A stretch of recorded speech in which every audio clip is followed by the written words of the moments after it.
My name is Hiroto. 2 days ago, a truck killed me on a Tokyo crosswalk. Now I'm dying again, slower this time, on a 4x4 wooden raft in the middle of an ocean that doesn't exist on any map I know. The system screen still hovers in front of me, pale blue against the morning sky. US the hook and hammer to gather materials and craft. I read it for the 10th time. My tongue is so dry, it feels like a piece of leather glued to the roof of my mouth. My lips have split in 3 places, and the cracks taste like copper. But now I see what I didn't see yesterday. The ocean around me isn't empty. It's a graveyard of garbage. Old planks drifting past in lazy circles. A wooden barrel bobbing 20 meters out. Pieces of rope, scraps of canvas, a broken crate, a plastic buoy yellow with age. The sea has gathered all of it around me like an offering, or a test. I grab the hook. The rope is rough in my hands, my palms already raw from yesterday's panic. I pick the closest target, a long plank, floating maybe 5 meters away. First throw, short, the hook splashes into water and I drag it back, heart hammering. Second throw. Better arc. The hook clips the edge of the plank and slides off.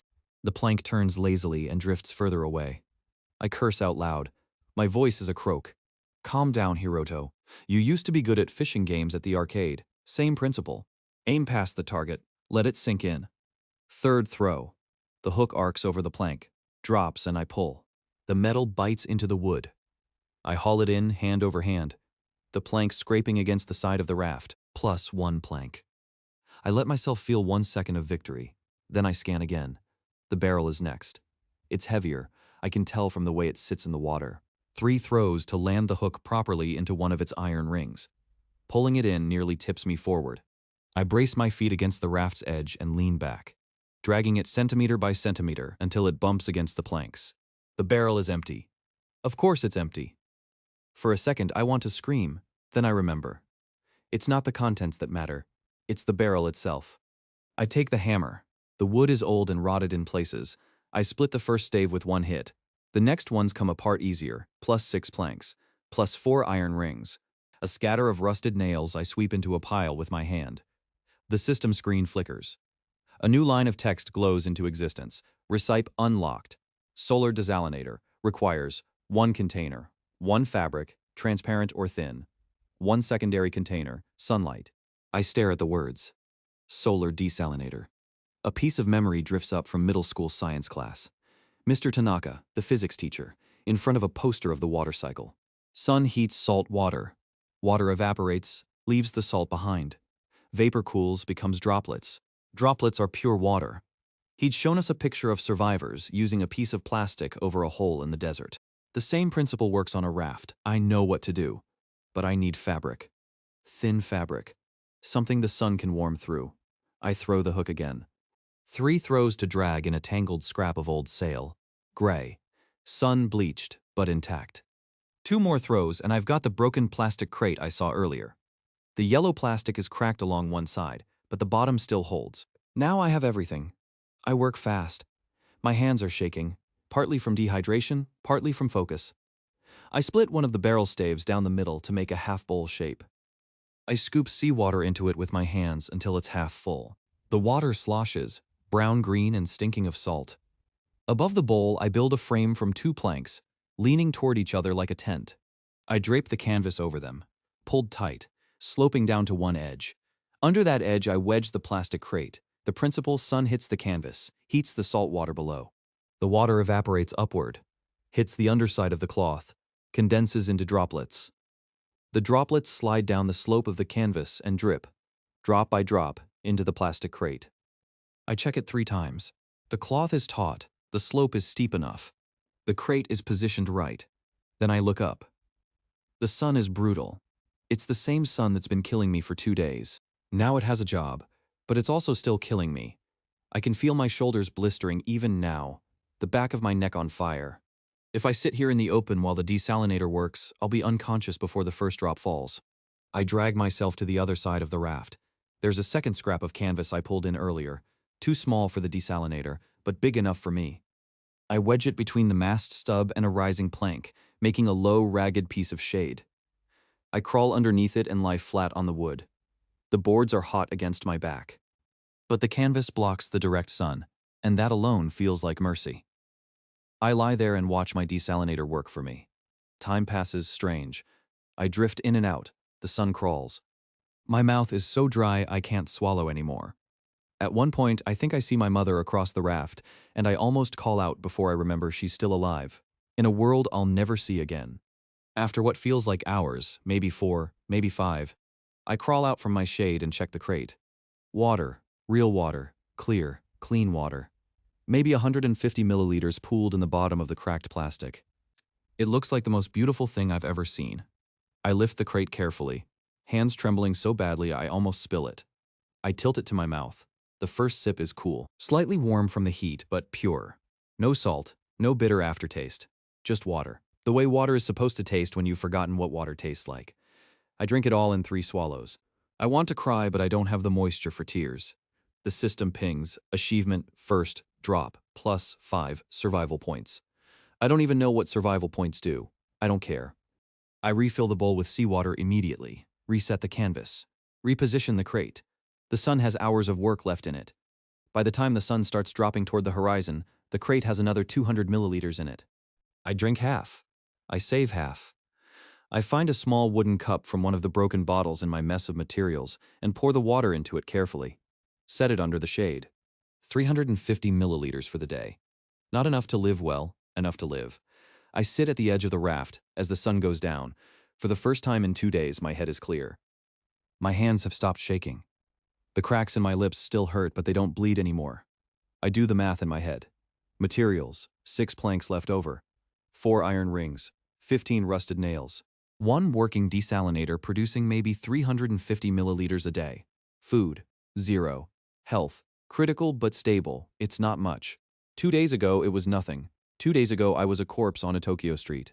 Now I'm a man with a roof of canvas and a bowl of water and a hammer. I'll take it. Then I see something move in the water under the raft. I freeze. My hand finds the hammer without my thinking about it. A shape. Small. Maybe the length of my forearm. Silver. It darts between the planks underneath me and disappears. A fish. I almost laugh. My next problem just announced itself, and it's a problem I can eat. Then I see the second shape. Behind the fish. Bigger. Much bigger. Long and gray and moving slow. The way something moves when it isn't worried about being seen. It glides under the raft and keeps going, vanishing into the dark blue. It was at least 2 meters long. I sit very still with the hammer in my hand, and I don't move for a long time after it's gone. I didn't sleep that night. Every time I closed my eyes, I saw the gray shape sliding under the raft. Slow, patient, big. I lay on my back with the hammer on my chest and watched the stars. Wrong stars, foreign constellations I couldn't name, until the eastern sky started turning pale. When the sun came up, I checked the desalinator first, 200 milliliters waiting in the crate from the night's slow condensation. I drank half, saved the rest, refilled the bowl with seawater, and reset the canvas. Then my stomach reminded me it had been 3 days. Not a hunger pang, a real, deep animal demand. The kind that makes your hands shake and your vision narrow. Water keeps you alive, but it doesn't feed you. I needed calories, right now. I opened the system screen. Recipe unlocked. Primitive fishing rod requires 1 long pole, 1 length of rope, 1 hook, bait. I almost laughed. Bait, of course. The system tells you what you need, but not where to get it. Pole that I could solve. I dragged one of the longer planks toward me and started working on it with the hammer, splitting off the rough edges. Not pretty, not straight, but about 1.5 meters long and light enough to swing. Rope also solvable. Yesterday I dragged in a length of rotted hemp rope. Most of it was useless, falling apart in my hands like wet paper, but the inner strands were still strong. I sat cross-legged and unwound the rope carefully, separating the good fibers from the dead ones. After 20 minutes of patient work, I had maybe 2 meters of usable line. Thin, but tough. Hook. That was the problem. I picked up one of the 4 iron rings from the broken barrel. Heavy, curved already, in a way, but a full circle, not a hook. I needed to bend a piece of it into shape, sharpen one end, leave a small barb if I could manage it. I had no forge, no fire, no anvil, just a hammer and a wooden raft. Think. Hiroto. Same principle as the desalinator. Use what you have. I laid the iron ring across the corner of the raft where 2 heavy planks met, the hardest, flattest surface I had. I held the ring down with my left hand. With my right, I brought the hammer down on one section of it, hard. The ring rang, the plank under it shuddered. I hit it again, again, again. After about 30 strikes, the iron started to deform. Not much.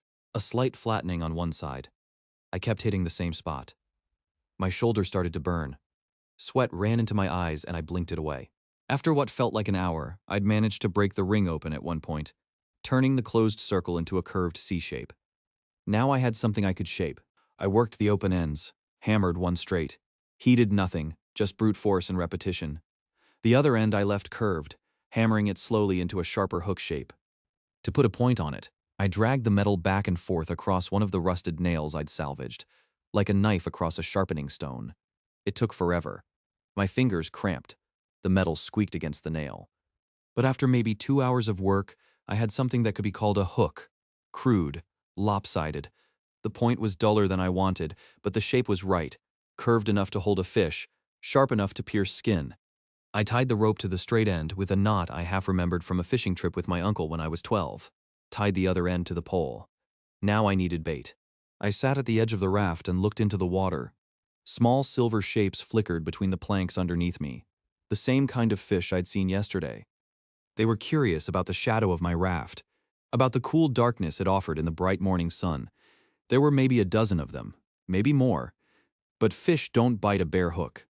They need something on it, something that smells like food. I had no food. I tried the obvious thing first. I tore a strip of fabric from my shorts, small, just a thumb-sized piece, and tied it to the hook.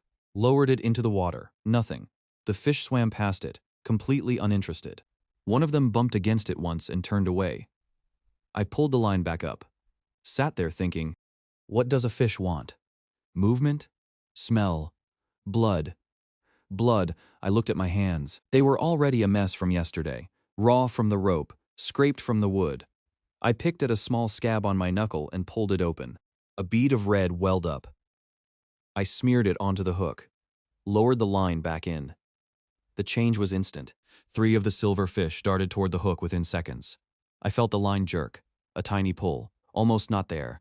Then a sharper one. I yanked the pole up. A fish came flying out of the water, twisting in the air, the hook through its lip. About the size of my hand. Maybe 200 grams. It landed on the deck and started thrashing. I stared at it. For a second, I just stared. The fish flopped against the planks, its silver scales catching the sun, its small eye looking at nothing. Then I dropped to my knees and grabbed it before it could flop back into the water. It was slippery in a way I wasn't ready for, and it almost squirted out of my hands twice before I got a real grip on it. I pinned it against the deck and brought the hammer down on its head. It went still. Plus 1 fish, plus 200 grams raw protein. I sat back on my heels, breathing hard. 3 days of starvation, and I'd just caught a fish with a piece of bent iron and a drop of my own blood.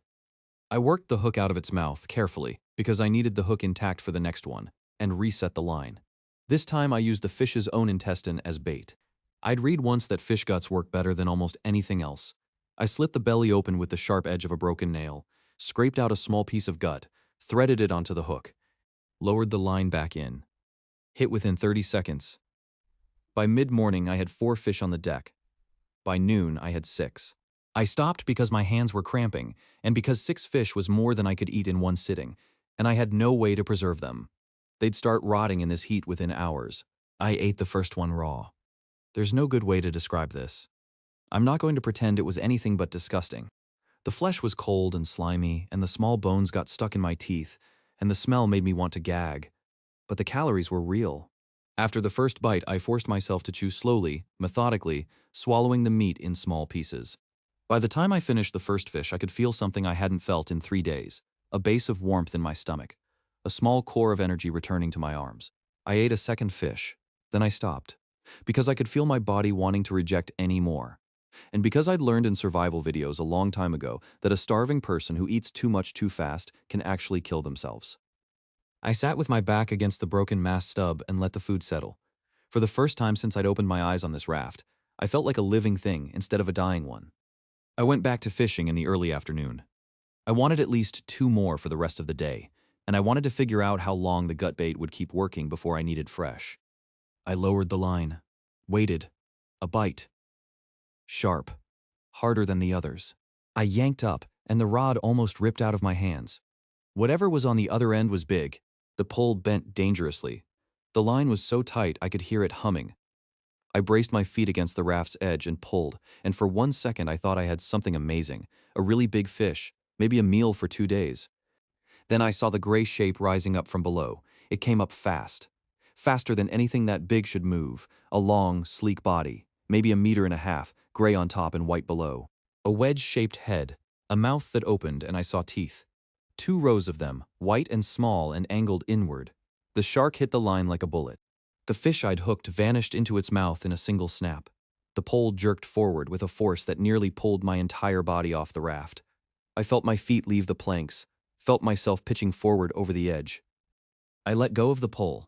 The pole shot out of my hands and into the water. It hit the surface and disappeared in a swirl of foam. Gone.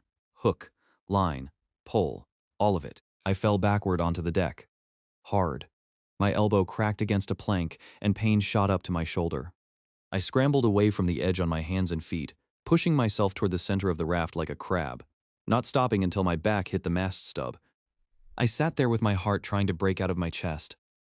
The water where my pole had been was already calm again. Like nothing had happened. No shark, no pole, no sign that anything was ever there. But I'd seen it. I'd seen the way it moved. I'd seen the teeth, 1.5 meters. That's not even a big shark. That's a young one, a juvenile. If I had fallen in, if my feet had left the raft for 1 more second, I would have been dead before I'd even understood what was killing me. The system pinged, threat detected, water predators. Parameter defense recommended. I laughed. It came out cracked and hoarse. Thank you, system. Very helpful. I'll get right on that. I sat against the mast stub for a long time. The afternoon sun was hot on my face. The 4 remaining fish lay on the deck where I'd left them, drying out, attracting flies that shouldn't have existed in the middle of the ocean but somehow did. I thought about what I'd just learned. 3 things, all of them important. 1, I could feed myself. The system worked. Crude tools made from garbage could do real work. 2, I had lost my fishing rod on the very first day of using it. I needed to make another one immediately, and I needed to make it stronger this time, and I needed to rig it so I could let go of it without losing the whole thing, maybe tie the pole to the raft with a backup line. 3, I was never, ever, under any circumstances, going to put any part of my body in that water. The raft was 4 meters by 4 meters. That was all I had. 8 square centimeters of wood between me and a mouth that was already cruising under my feet. Waiting. 4 meters wasn't enough. I needed to make this raft bigger. I needed walls, or at least an edge I could fall against without tumbling over. I needed something to scare the shark away when it came back, and it would come back. I had bled into the water this morning. I had thrown fish guts overboard. Whatever lived down there knew exactly where I was now, and it knew there was food up here. I gathered the 4 fish and put them in the center of the raft, in the small patch of shade under my canvas. I rinsed my hands in seawater carefully, making sure not to lean over the edge any further than I had to. I checked the desalinator, another 100 milliliters waiting. I drank it. Then I picked up the hammer and the hook and started looking at the water for the next piece of garbage to drag in. The sun was halfway down the sky. I had hours of daylight left. And the small thing in my chest that had been despair for 2 days had turned into something else. Something harder, more useful. I was going to build a fortress on this raft, plank by plank, whatever it took. Because the alternative was waiting for the moment I lost my balance. The next 4 days became a routine. I woke at sunrise, checked the desalinator, drank what had collected overnight, reset the bowl, reset the canvas, caught fish in the morning before the sun got too high. Threw the hook in every direction I could reach, dragging in whatever the ocean had pushed close to me during the night. By midday, I was breaking down whatever I'd salvaged with the hammer. By afternoon, I was crafting. By evening, I was too tired to think. I made a new fishing rod on day 4, better than the first one. Thicker pole, doubled rope. A safety line tying the rod to a peg I'd hammered into the raft, so even if a shark hit again, I wouldn't lose the whole setup. The shark came back twice. Both times I let go of the pole and let the safety line do its job. Both times I lost the bait and the small fish I'd hooked, but I kept the rod. Lessons cost something, as long as you only pay them once. By the end of the 4th day, my haul was real. I counted it out on the deck like a merchant doing inventory. 2 more barrels, one of them with the lid still sealed, which I cracked open to find nothing but stale air, but the wood was good. 8 more planks of various lengths. A coil of decent rope, half rotten on the outside but solid in the middle. A torn piece of sail almost 2 meters across. A plastic buoy, yellow and cracked. A short length of metal grating, the kind you might see in a ship's engine room. And the prize of the week, a wooden chest, sealed shut with rust and salt, dragged in from a long throw on the third afternoon. I left the chest for last. I knew what it might mean, and I didn't want to be disappointed too fast. I worked on it with a hammer for 20 minutes before the lid finally cracked open. Inside, wrapped in oiled cloth that had mostly held, a flint and steel striker, a rusted knife with a wooden handle, the blade pitted but still sharp, 2 short candles, a coil of fishing line, real fishing line, thin and strong, a small box of nails, properly made, not the rusted scrap I'd been collecting, and at the bottom, almost hidden, a sealed glass bottle full of clear liquid. I uncapped it carefully, sniffed, fresh water, a whole bottle, maybe 700 milliliters of it. I sat on the deck, holding the bottle in both hands, and for a long minute, I didn't move. 700 milliliters, 2 days of drinking, easy a week if I was disciplined. But the real treasure wasn't the water. It was the flint and steel. Fire was now possible. I set the bottle down carefully and turned the striker over in my hands. A piece of curved steel, designed to be held in the fingers, a nub of dark flint. I'd never used one in my life. I'd only seen them in movies and on YouTube. But the principle was simple. Strike the steel against the flint at an angle, catch the spark, feed it tinder. I could have fire. Tonight. But I couldn't have fire on a wooden raft. Fire on dry pine planks in the middle of an ocean would kill me faster than the shark. One spark in the wrong place, one ember rolling into a crack between boards, and the entire raft would be a torch within minutes. I'd jump into the water to escape the flames, and the shark would have me before I'd taken 3 breaths. Fire needed a safe place, a place with no wood under it, a place I could control. So before I could have fire, I needed to expand and zone the raft. I had been thinking about this for 2 days already, while I caught fish, while I dragged in materials, while I watched the shark cruise lazily under my feet at dusk. I had a plan. I just needed to start. I started the next morning. The expansion came first. I lashed 2 of the new heavy planks to the eastern edge of the raft, extending it outward by about a meter. Then 2 more planks running perpendicular, tying the whole thing into a rough frame. Then planking across the top, boards laid tight, hammered down with the proper nails from the chest. The new section creaked when I stood on it. I didn't trust it yet, but it held my weight. I did the same on the western side. By the end of the first day of expansion, I had pushed the raft from 4 meters by 4 meters out to about 6 by 5. Not much, but the extra surface area was already enough to start dividing the space into zones. I spent the second day on the southern side. By evening, the raft was approximately 8 meters by 6. It looked completely different now. It looked like something somebody had built on purpose, instead of something somebody had been dropped onto. Then I started zoning. Zone A, the kitchen. I picked the corner farthest from where I slept, the southwest corner, where the prevailing wind would carry smoke away from the rest of the raft. I built up a thick base of doubled planks. Then on top of that, I laid the metal grating I'd salvaged. Below the grating, I packed in a layer of wet sand. Sand I'd shaken out of one of the empty barrels where it had been used as ballast. The sand was the key. It would absorb heat and protect the wood underneath from any embers that fell through the grating. On top of the grating, I built a small ring of stones, chunks of a broken ceramic crock from the chest, plus a few flat pieces of metal hammered into shape. A primitive hearth. Crude, ugly, dangerous if I wasn't careful. But functional. I tested it that evening. I took a small handful of dry, shredded fabric, the inside of the rotted rope I'd been unwinding, fluffed up into a nest of tinder. I struck the flint against the steel. The first 3 strikes did nothing. The 4th produced a single bright spark that died before it touched the tinder. The 5th, the 6th, the 7th sparks, but no catch. On the 8th strike, a spark landed in the rope fluff and held. I bent down close and blew on it. Gentle, the way I'd seen people do in videos. The spark crawled. Then it caught. A tiny orange flame bloomed in the rope fluff, no bigger than my thumb.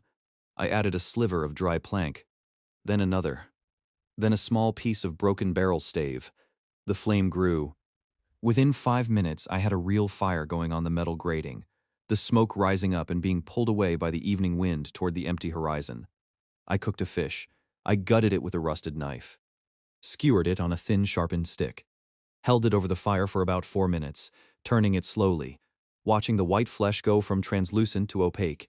The skin blackened on one side. Some of the meat dripped fat into the flames, and the fat hissed, and the smell of cooking fish hit me like a hammer to the chest. I sat down on the planks beside my fire and ate it with my hands. I'm not going to be poetic about this. It was a small fish, badly cooked, eaten with my fingers on a wooden raft in the middle of nowhere. But it was hot. It was the first hot food I'd had since dying. And the difference between raw fish and cooked fish, the difference between cold dead meat and a meal, is the difference between an animal and a person. I sat by the fire until it died down, and then I banked the coals carefully under a layer of sand to keep them alive for the morning. Zone B, the desalinator station. I spent half a day rebuilding the desalinator on a raised platform on the eastern edge, two of them now parallel, twice the surface area, twice the output, about 700 milliliters per day if the sun was full. I built a small wooden frame to hold the collection crates so they wouldn't tip in the swell. I built a canvas roof over the whole station to keep rain, when it eventually came, from contaminating the system, with a separate channel to direct rainwater into a third container. Every drop counts. Zone C, the sleeping area. This one I cared about. I picked the spot near the center of the raft, where the boards were thickest and most stable. I built up a low platform, just 2 layers of planks above the main deck, maybe 10 centimeters of clearance, so I wouldn't be sleeping directly on cold wet wood. On top of the platform I laid a stretched out piece of canvas, doubled over. It was a bed in the same way that a stone is a chair, but it was off the deck. It was mine. It had a place.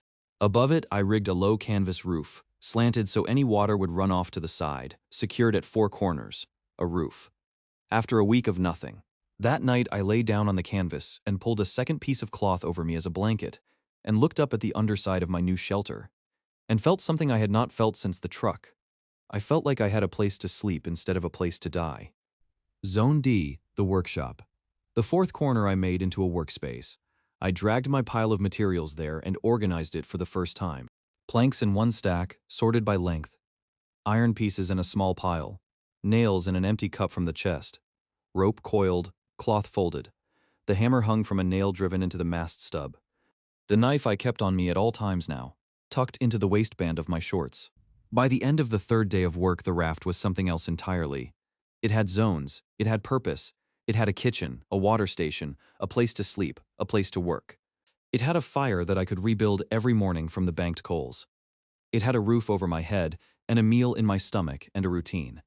That night, I sat by the dying fire, with a piece of cooked fish in my hand, and looked out across my 8 by 6 meter kingdom, and I thought for the first time, not how do I survive tomorrow, but how do I make tomorrow easier? It was a small thought, but it was a different kind of thought. The thought of someone who wasn't just running from death anymore, the thought of someone building a life. I went to sleep on my canvas bed, under my canvas roof. In the middle of the night, I woke up. Something had touched the raft. Not hit it, touched it. A long, slow scrape along one of the side planks. The kind of scrape something makes when it's running its body along an edge to feel for what's there. The sound was unmistakable in the silence. Long, deliberate. Then a pause.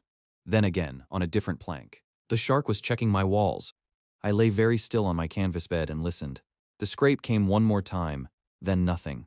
The water lapped against the planks the way it always lapped. The wind moved across the canvas above my head. The fire crackled faintly under its sand cover. I didn't sleep again that night. In the morning, when the sun was up, I went to the side of the raft where I'd heard the scraping. 2 of the planks had fresh marks on them, long parallel grooves, where something with rough skin had rubbed against the wood. I traced one of the grooves with my finger. It was deep enough that I could feel the splintered edge. The shark was bigger than I'd thought. The marks were spaced far apart. Whatever had brushed against my raft last night was longer than the 1.5 meters I'd seen on day 3. I stood up and looked out at the water.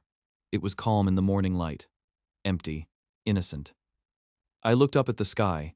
A black dot was moving against the blue, very far away, circling, slowly coming closer. A bird. The first living thing I had seen in this world that wasn't a fish or a shark. I shaded my eyes with my hand and watched it come. The bird circled for almost 2 hours. I sat on the edge of the kitchen platform with my hand shading my eyes and watched it. At first it was just a black dot against the pale morning sky, drifting in lazy arcs maybe a kilometer up. Then the arcs got tighter. The dot got bigger.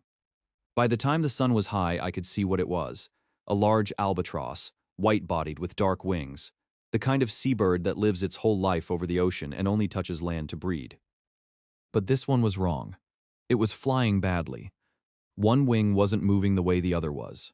Every time it banked, I could see the right wing trailing slightly, hitching at the top of the stroke. It kept losing altitude, and then catching the wind to climb back up, and each climb cost it more than the last. By noon, it was barely 50 meters above the water.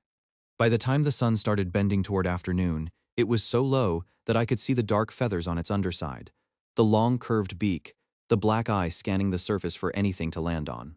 It saw the raft. It made one final circle, wide, exhausted, and then came in.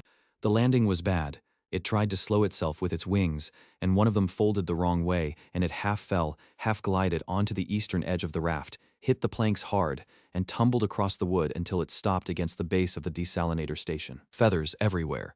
One leg sticking out at an angle. The right wing completely splayed out, twisted near the shoulder. I didn't move. For a long moment the bird didn't move either. I thought it was dead. Then its chest heaved once, twice. The black eye opened and found me. We looked at each other. The bird was big, bigger than I'd thought from a distance. Wingspan probably more than 2 meters when it had been spread. Body the size of a small dog. The kind of animal that on land would have weighed maybe 4 kilos, maybe 5, maybe 3 kilos of meat under those feathers. The thought arrived in my head before I could stop it. 3 kilos of meat, real protein. After a week of eating small fish 2 at a time, 3 kilos of bird meat would be a feast. I could smoke half of it, eat half tonight, and not have to fish for 2 days. I had the rusted knife at my waist. I could be on top of the bird in 3 steps. It was injured. It couldn't fly. It probably couldn't even fight. The whole thing would take 10 seconds. I didn't move, not because of any noble feeling, just calculation. I sat on the platform with my hand still up to shade my eyes, and I did the math the way I'd been doing every other piece of math on this raft for a week. Option 1.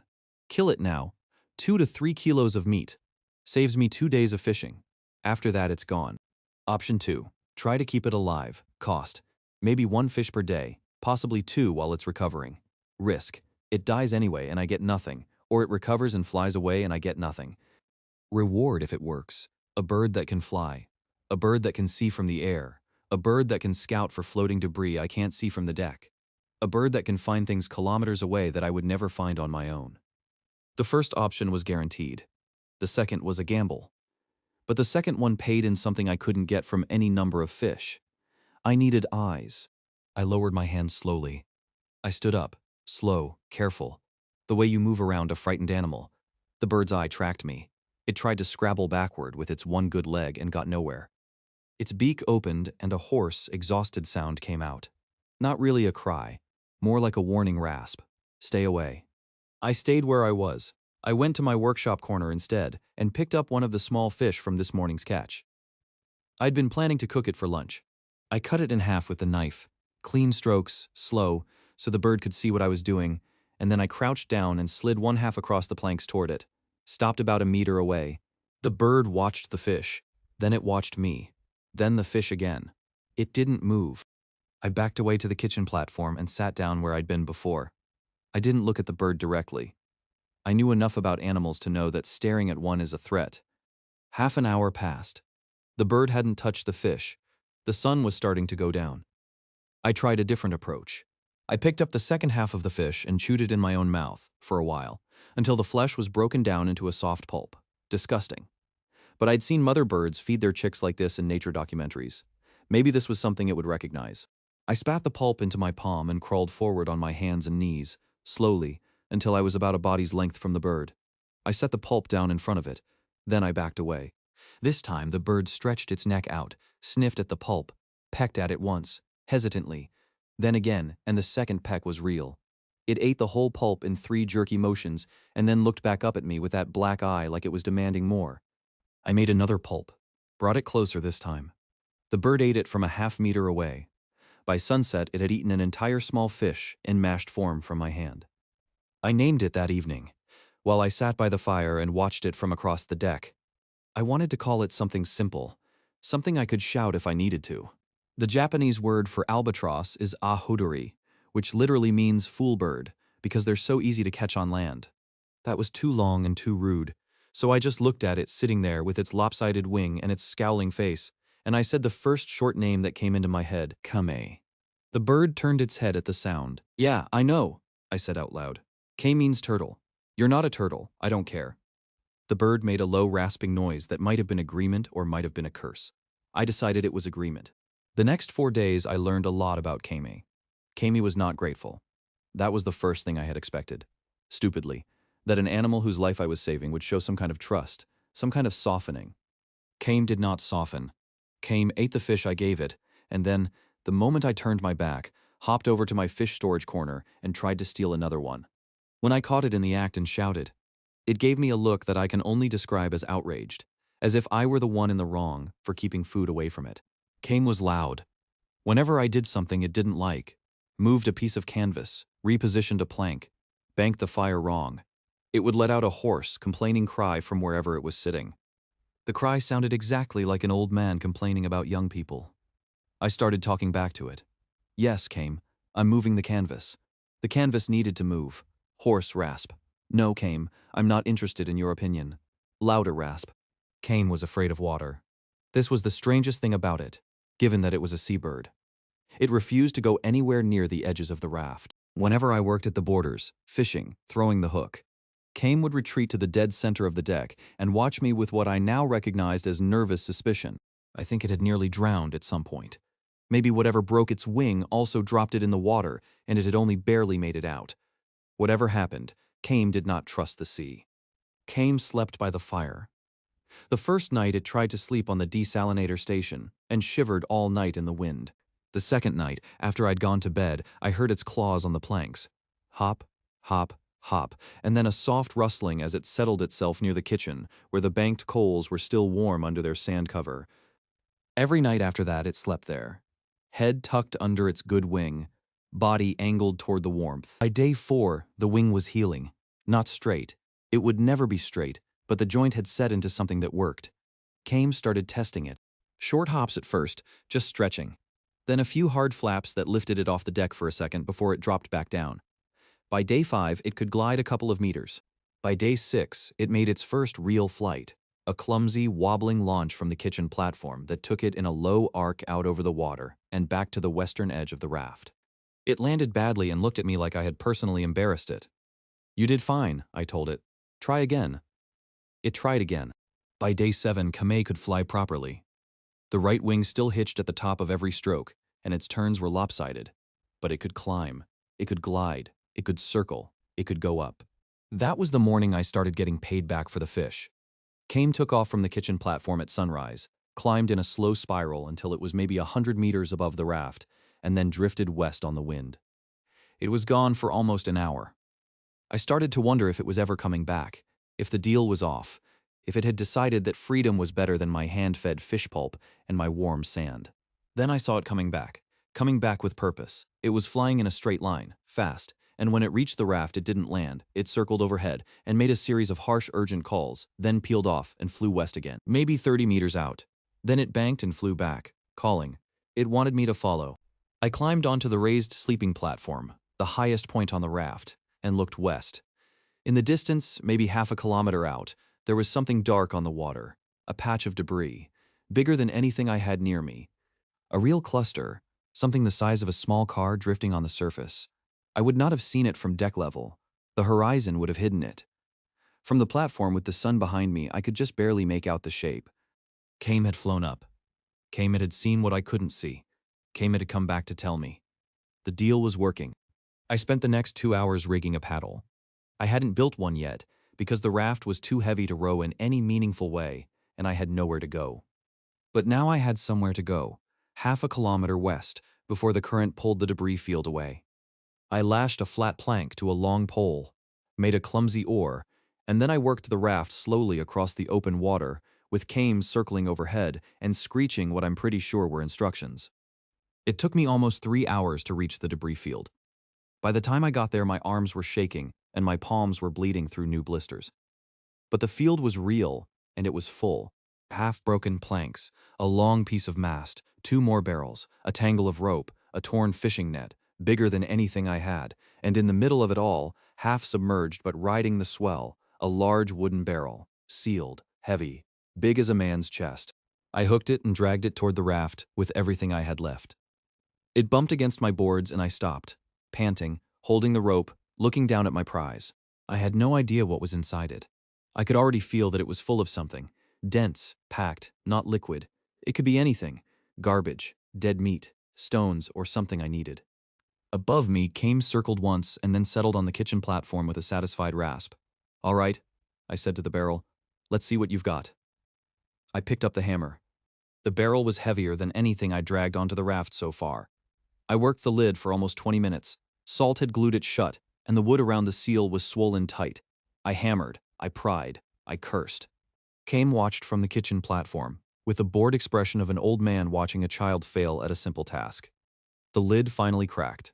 I pulled it back and looked inside. Packets. Dozens of them. Small paper packets sealed in waxed cloth, stacked in layers, packed tight against the inside of the barrel. Most of the top layer was ruined, soaked through. The paper turned to pulp, the contents inside reduced to a black mush. But the second layer down had held. The waxed cloth had done its job. The packets in the middle of the barrel were dry. I picked one up with shaking fingers. The paper was brittle but intact. I tore one corner. Small dark seeds spilled into my palm. I stared at them for a long time. I knew what they were before my brain caught up to my eyes. Tomato seeds. The kind I had seen my grandmother shake out of a paper envelope into a clay pot every spring on her balcony in Yokohama, 30 years ago and a lifetime away. I went through the rest of the barrel. Tomatoes, cucumbers, beans of 3 different kinds, daikon, spinach, some kind of leafy green I didn't recognize, a small packet of peppers, onions, and, at the bottom, wrapped separately in oiled cloth, 6 dried potatoes with the eyes still intact, the kind you save through winter for replanting in spring. I sat down on the deck with the open barrel in front of me, and I didn't move for a long time. This wasn't food. Not directly. You can't eat a seed and live. But seeds are the thing food comes from. Seeds are the thing that gives you food forever. Instead of food today. Every fish I caught was a one-time meal. Every seed in this barrel, if I could grow it, was a meal that produced more meals after itself, season after season. The whole rest of my time on this raft just changed. I thought it through carefully before I touched anything else. There were 3 problems and I needed to solve all of them, or none of this was going to work. Problem 1. Soil. There was no soil on this raft. There was no soil within 1,000 kilometers, probably. Plants need something to root into, and they need that something to hold water. And they need that something to feed them. I worked on this all afternoon. I gathered everything I had that might break down into something soil-like, strips of seaweed I'd collected from earlier debris hauls and let dry in the sun. Fish guts and heads I'd been throwing overboard. I started keeping them instead, in a wooden box, letting them rot down. Ash from the fire pit, which I'd been sweeping out and dumping until now. Rotted scraps of fabric and rope, dust and grit from the bottoms of the empty barrels, sand from the kitchen platform.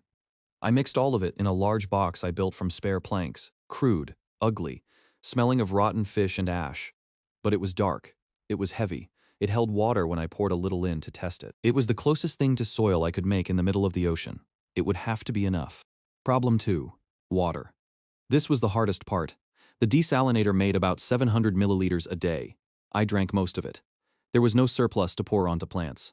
If I tried to water a garden the normal way, I'd have to choose between drinking and growing. And that's not a choice. I'd drink. The plants would die. Game over.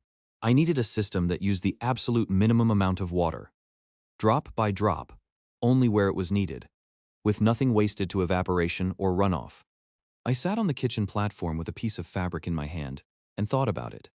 And then I remembered something. When I was a kid, my grandmother had been sick for a long time, and I had watched her in the hospital with one of those slow IV drips going into her arm, a bag of fluid hanging from a hook, a thin tube running down, and at the bottom of the tube the liquid moved drop by drop into her vein. Slow, steady, almost nothing per minute, but over hours it added up to enough to keep her alive. I needed to do the same thing for the plants. I built it like this. I took a length of cotton fabric, thin, absorbent, the kind that pulls water along itself by capillary action. I dipped one end of the cotton into the collection crate of the desalinator, where the fresh condensate pooled. I ran the other end of the cotton down to the soil box I'd built. The fabric soaked up water from the crate and carried it slowly along its length and released it, drop by drop, into the soil at the other end. I tested it. I sat watching the cotton for a long time. After about 10 minutes, the far end started to darken with moisture. After 20 minutes, a single drop fell from the fabric into the soil. Then another. Then another. It was working. The plants would get water without me losing my drinking supply. Problem 3. Salt air. Even if I had soil and even if I had water, the air on this raft was poison to seeds. Salt spray killed plants. Wind dried them out. The sun was too direct and too strong. If I just laid out my soil box on an open part of the deck and planted seeds, every shoot would be dead within a day. I needed a greenhouse.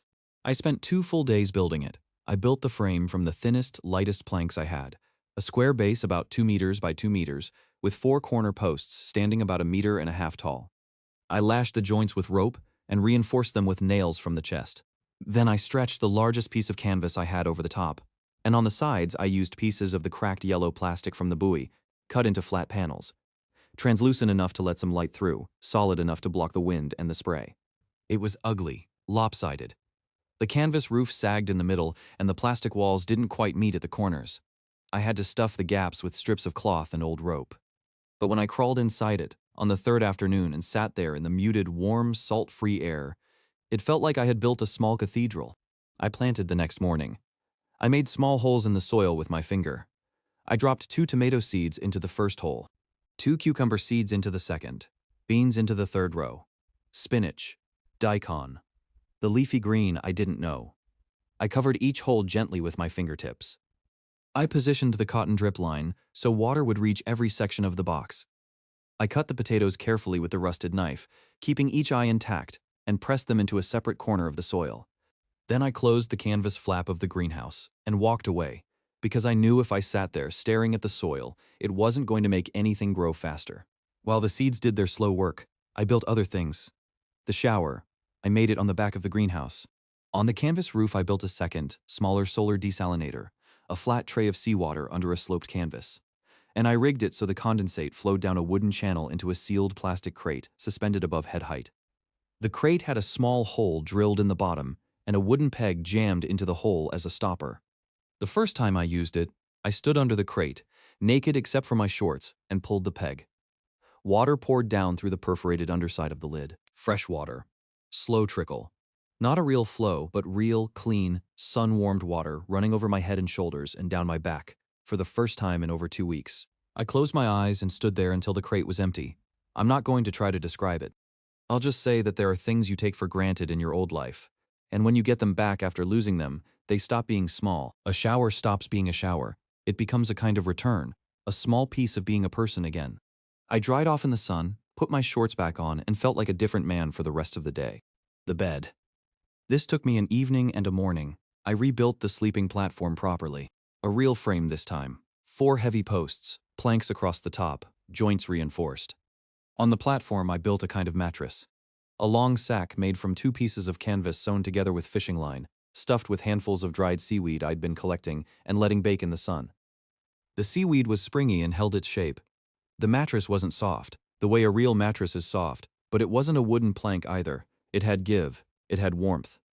I made a pillow the same way, a smaller canvas sack stuffed with folded cloth. That night I lay down on a real bed in a real shelter, on a raft I had built with my own hands, and I cried, just a little, into the canvas pillow. Not from sadness. From something else.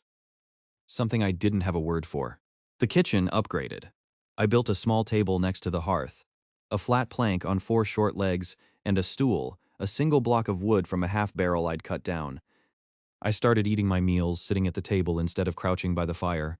Kame would hop up onto the opposite end of the table while I ate and watch me with that scowling face, demanding her share. I always gave her a piece. We ate together, an old man and his bird, on a raft in the middle of nowhere. The days passed in a strange new rhythm. Fish in the morning, salvage and craft in the afternoon, tend the greenhouse before sunset, eat with Kame, sleep on a real bed. On the morning of the 4th day after planting, I opened the greenhouse to check the drip line and I saw the first green. A tiny shoot, no bigger than my smallest fingernail.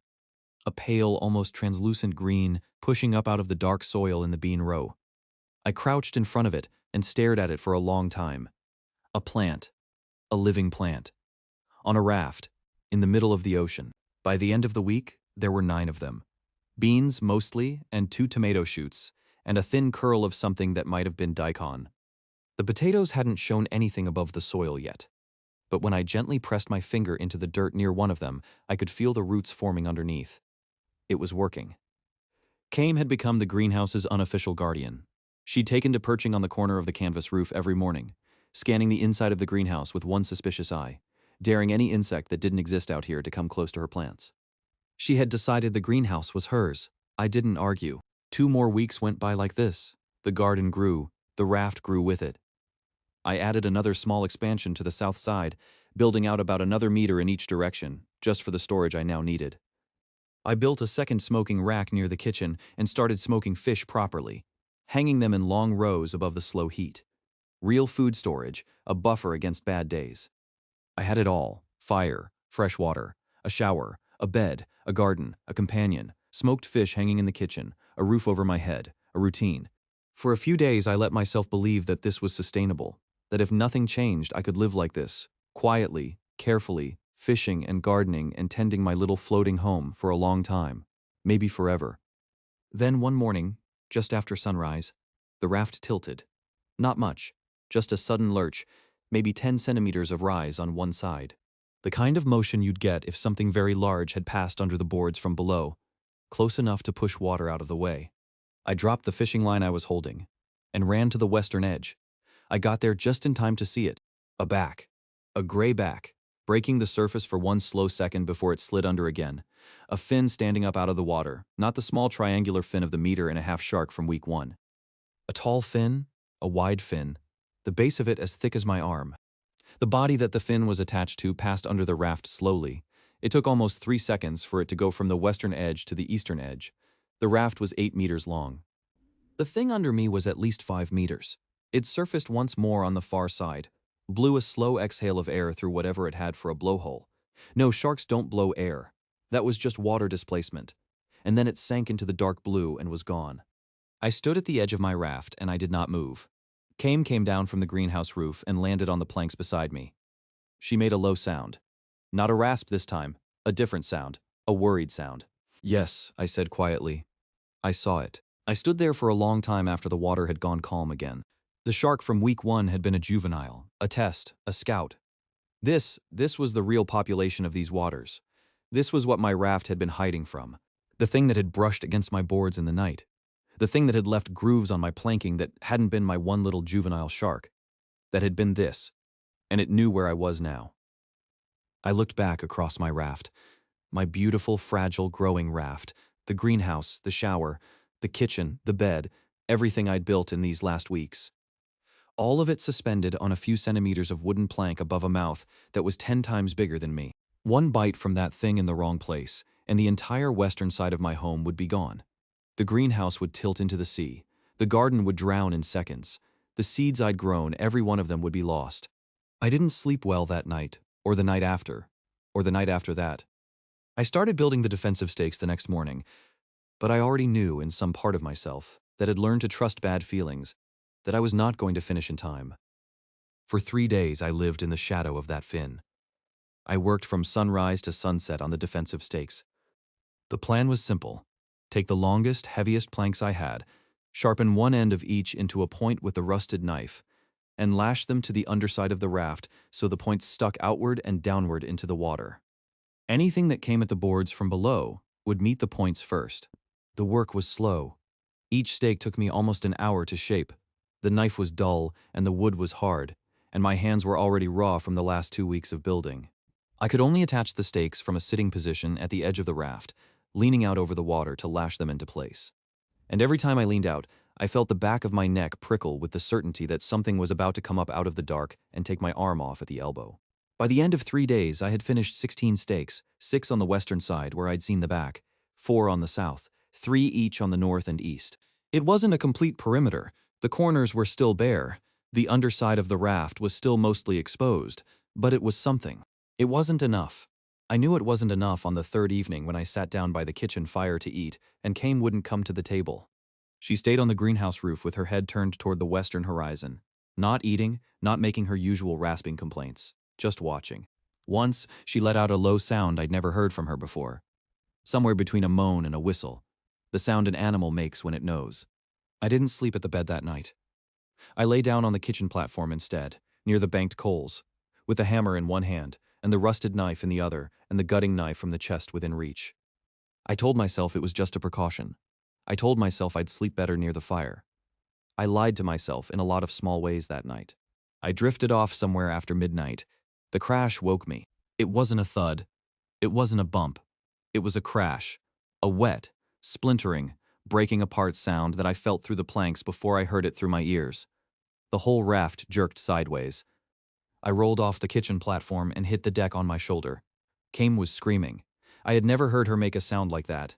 It wasn't her usual hoarse rasp. It was a high, ragged, panicked shriek, over and over, coming from somewhere above me in the dark. I scrambled to my hands and knees and tried to get my bearings. The eastern side of the raft was tilted up. The western side was tilted down. Water was sloshing over the edge of the planks where the greenhouse had been, and I could hear, even over Kame's screaming, the sound of wood breaking somewhere underneath me. Another crash. The raft jerked again. The tilt got worse. I slid across the wet deck and slammed into the side of the kitchen platform. I forced myself to look toward the western edge. In the moonlight, I saw the greenhouse. It was breaking. The whole western corner of the raft, the corner I had worked so hard on, the corner with the greenhouse and the garden and 3 weeks of planted seeds, was tearing free of the rest. The stakes I'd put on that side were splintered and dangling. The planks I'd lashed together were popping their ropes one by one. As I watched, the canvas roof of the greenhouse collapsed inward, and a black mass of soil and broken pots slid out into the water. 3 weeks of growing. Every shoot, every bean, every tomato. The potatoes I had buried with my own fingers. All of it, sliding into the dark water in the space of a single breath. I think I yelled something. I don't remember what. I crawled toward the breaking edge, crawled on my hands and knees, because the deck was too steep to walk on now. I had some half-formed idea of saving something. Anything. A handful of soil, a single shoot, something. That was the mistake. The third hit came as I reached the edge, bigger than the first two. The whole raft heaved up and twisted, and the deck under me, the wet, tilted, broken deck, went sideways out from under my hands and knees in a single second. I slid. I slid across the planks toward the open water like I was on a slide of ice. I scrabbled for something to grab. My fingers caught the edge of a broken plank for half a second and tore loose. My elbow hit the side of the broken stake, and pain went up my whole arm, and I lost any grip I had left. Then I was in the water. I went under immediately. The cold hit me like a hand around my chest, much colder than I had expected, after weeks of feeling the water only as a warm splash on my hands. My mouth filled with salt, my eyes burned, my ears went under, and the world became muffled and slow and impossibly large. I kicked and got my head above the surface. I gasped a breath. The raft was right there, less than a meter away, the broken edge of it bobbing in the moonlight. I reached for it. A shadow moved underneath me. I felt it before I saw it, a shift in the water against my legs, the sense of something enormous passing close. I looked down. I shouldn't have looked down, and through the dark water I saw it. It was rising toward me, slow. The way something rises when it doesn't have to hurry, because it knows the prey can't go anywhere. A long, pale shape coming up out of the deeper dark. The mouth was open. I could see the rows of teeth, white in the moonlight, angled inward in 2 staggered lines. I tried to swim. I tried to swim up, away, sideways, toward the raft, toward anything. My arms moved in slow water that felt like syrup. I made no progress. The shadow kept rising. I had time to think one full thought. This is how I die for the second time. Then the impact came from the side. It wasn't the shark. It hit the shark, not me. Something fast and gray and heavy came in from my left and slammed into the side of the rising mouth. The shark's head jerked sideways. The rows of teeth snapped shut on nothing. The whole long body of the shark was knocked off course, drifting away from me in the dark water with a kind of stunned sluggishness. I saw the thing that had hit it. It was a dolphin. Not a small one, a big animal, maybe 2.5 meters long, with an old curved scar running down one side of its body. It wheeled in the water and came back at the shark and hit it again, head down, full speed, ramming the shark in the gills. The shark twisted and tried to bite back. The dolphin was faster. It darted up and out of the way, came around in a tight curve, and hit the shark a third time, this time in the side of the head. The shark gave up. It turned its long body and slid down into the deeper dark and was gone. I was still in the water. I had stopped moving. I think I was in shock. The dolphin came toward me. I want to say I felt no fear. That's not true. I had just watched a 5-meter shark try to eat me, and now an animal almost as long as the shark was swimming directly at my face, and every part of my body that had survived the last few minutes was telling me to swim away as fast as I could. I didn't move. The dolphin slowed. It came up under me very gently, and I felt its back press against my chest and shoulders. Smooth, rubbery skin. Warm, somehow, warmer than the water. It lifted me, without effort. Just lifted me, raising my head and shoulders out of the water on its back, the way a parent picks up a child. It carried me toward the raft.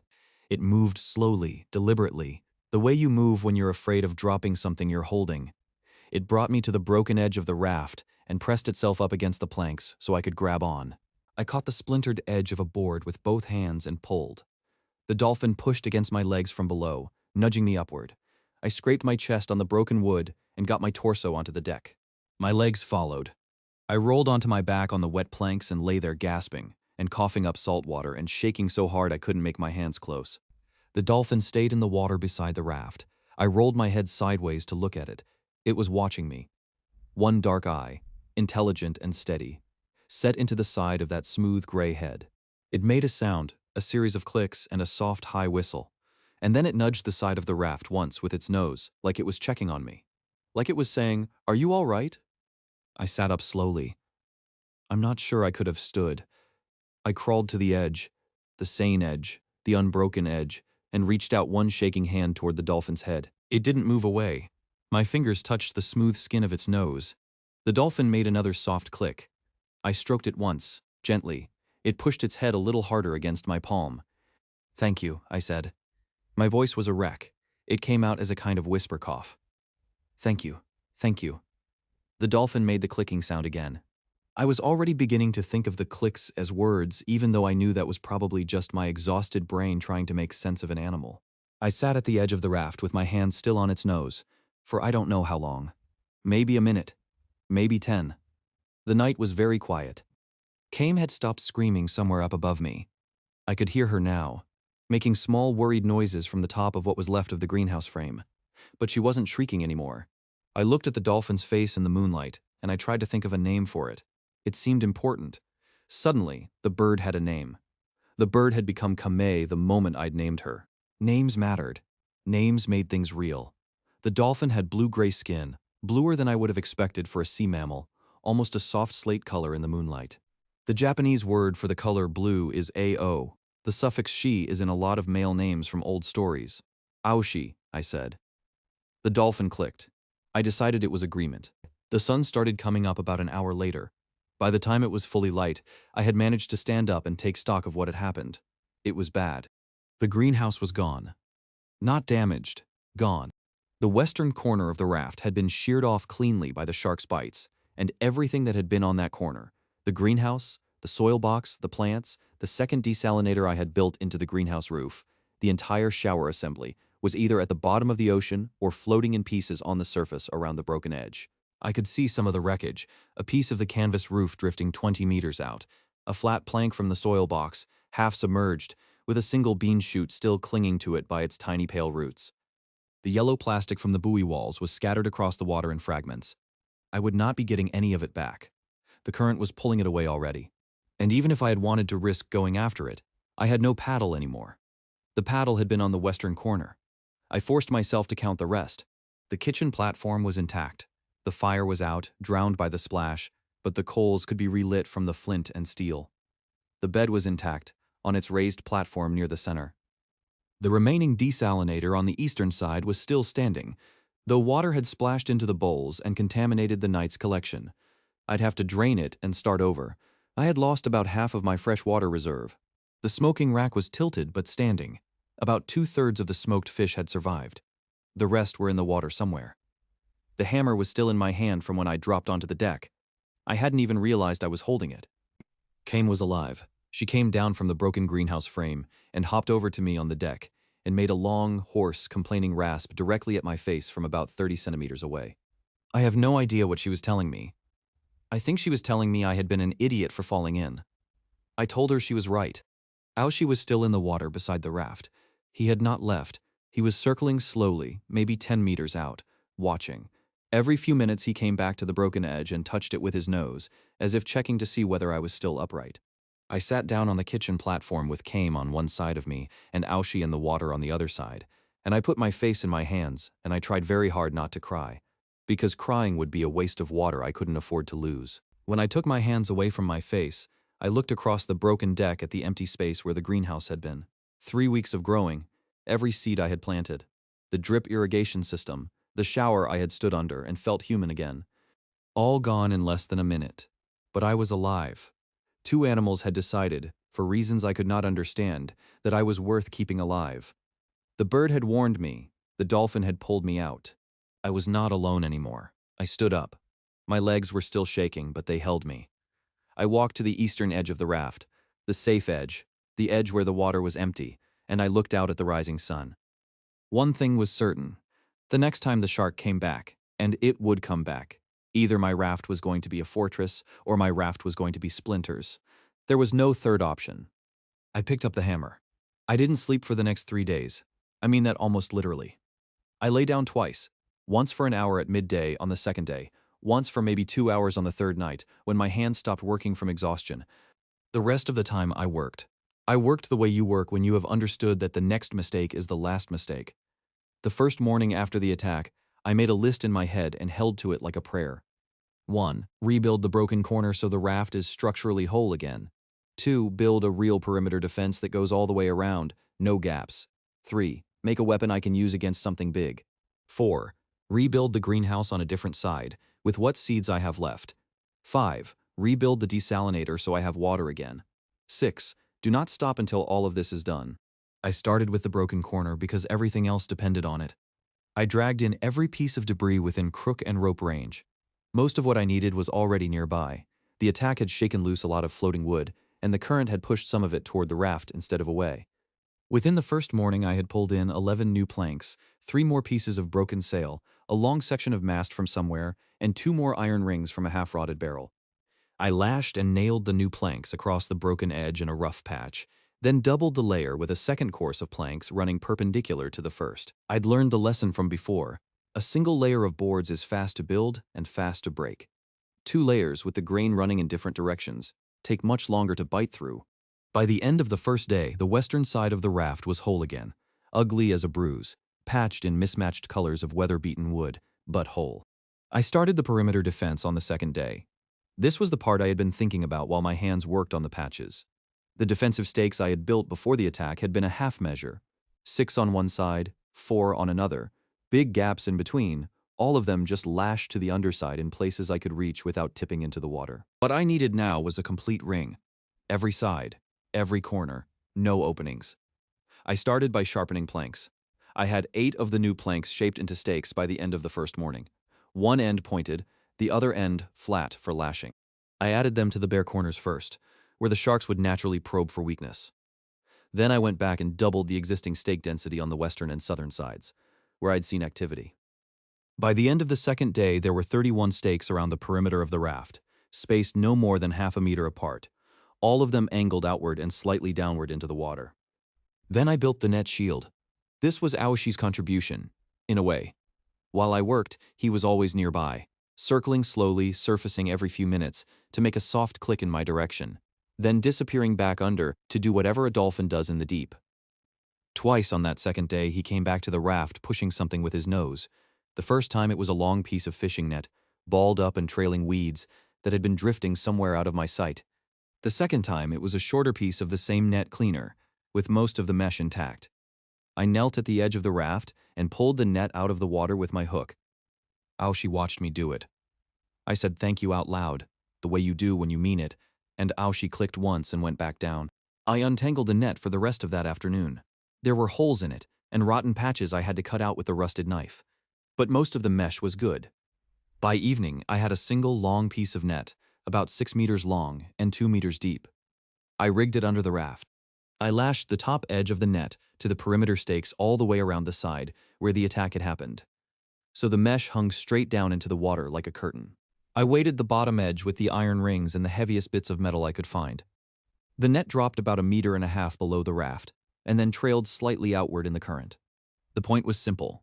A shark coming up from below would not be able to hit the boards directly. It would meet the net first. The net would not stop a 5-meter shark. Nothing I could build would stop a 5-meter shark in a straight charge, but it would tangle, slow, and confuse anything that hit it.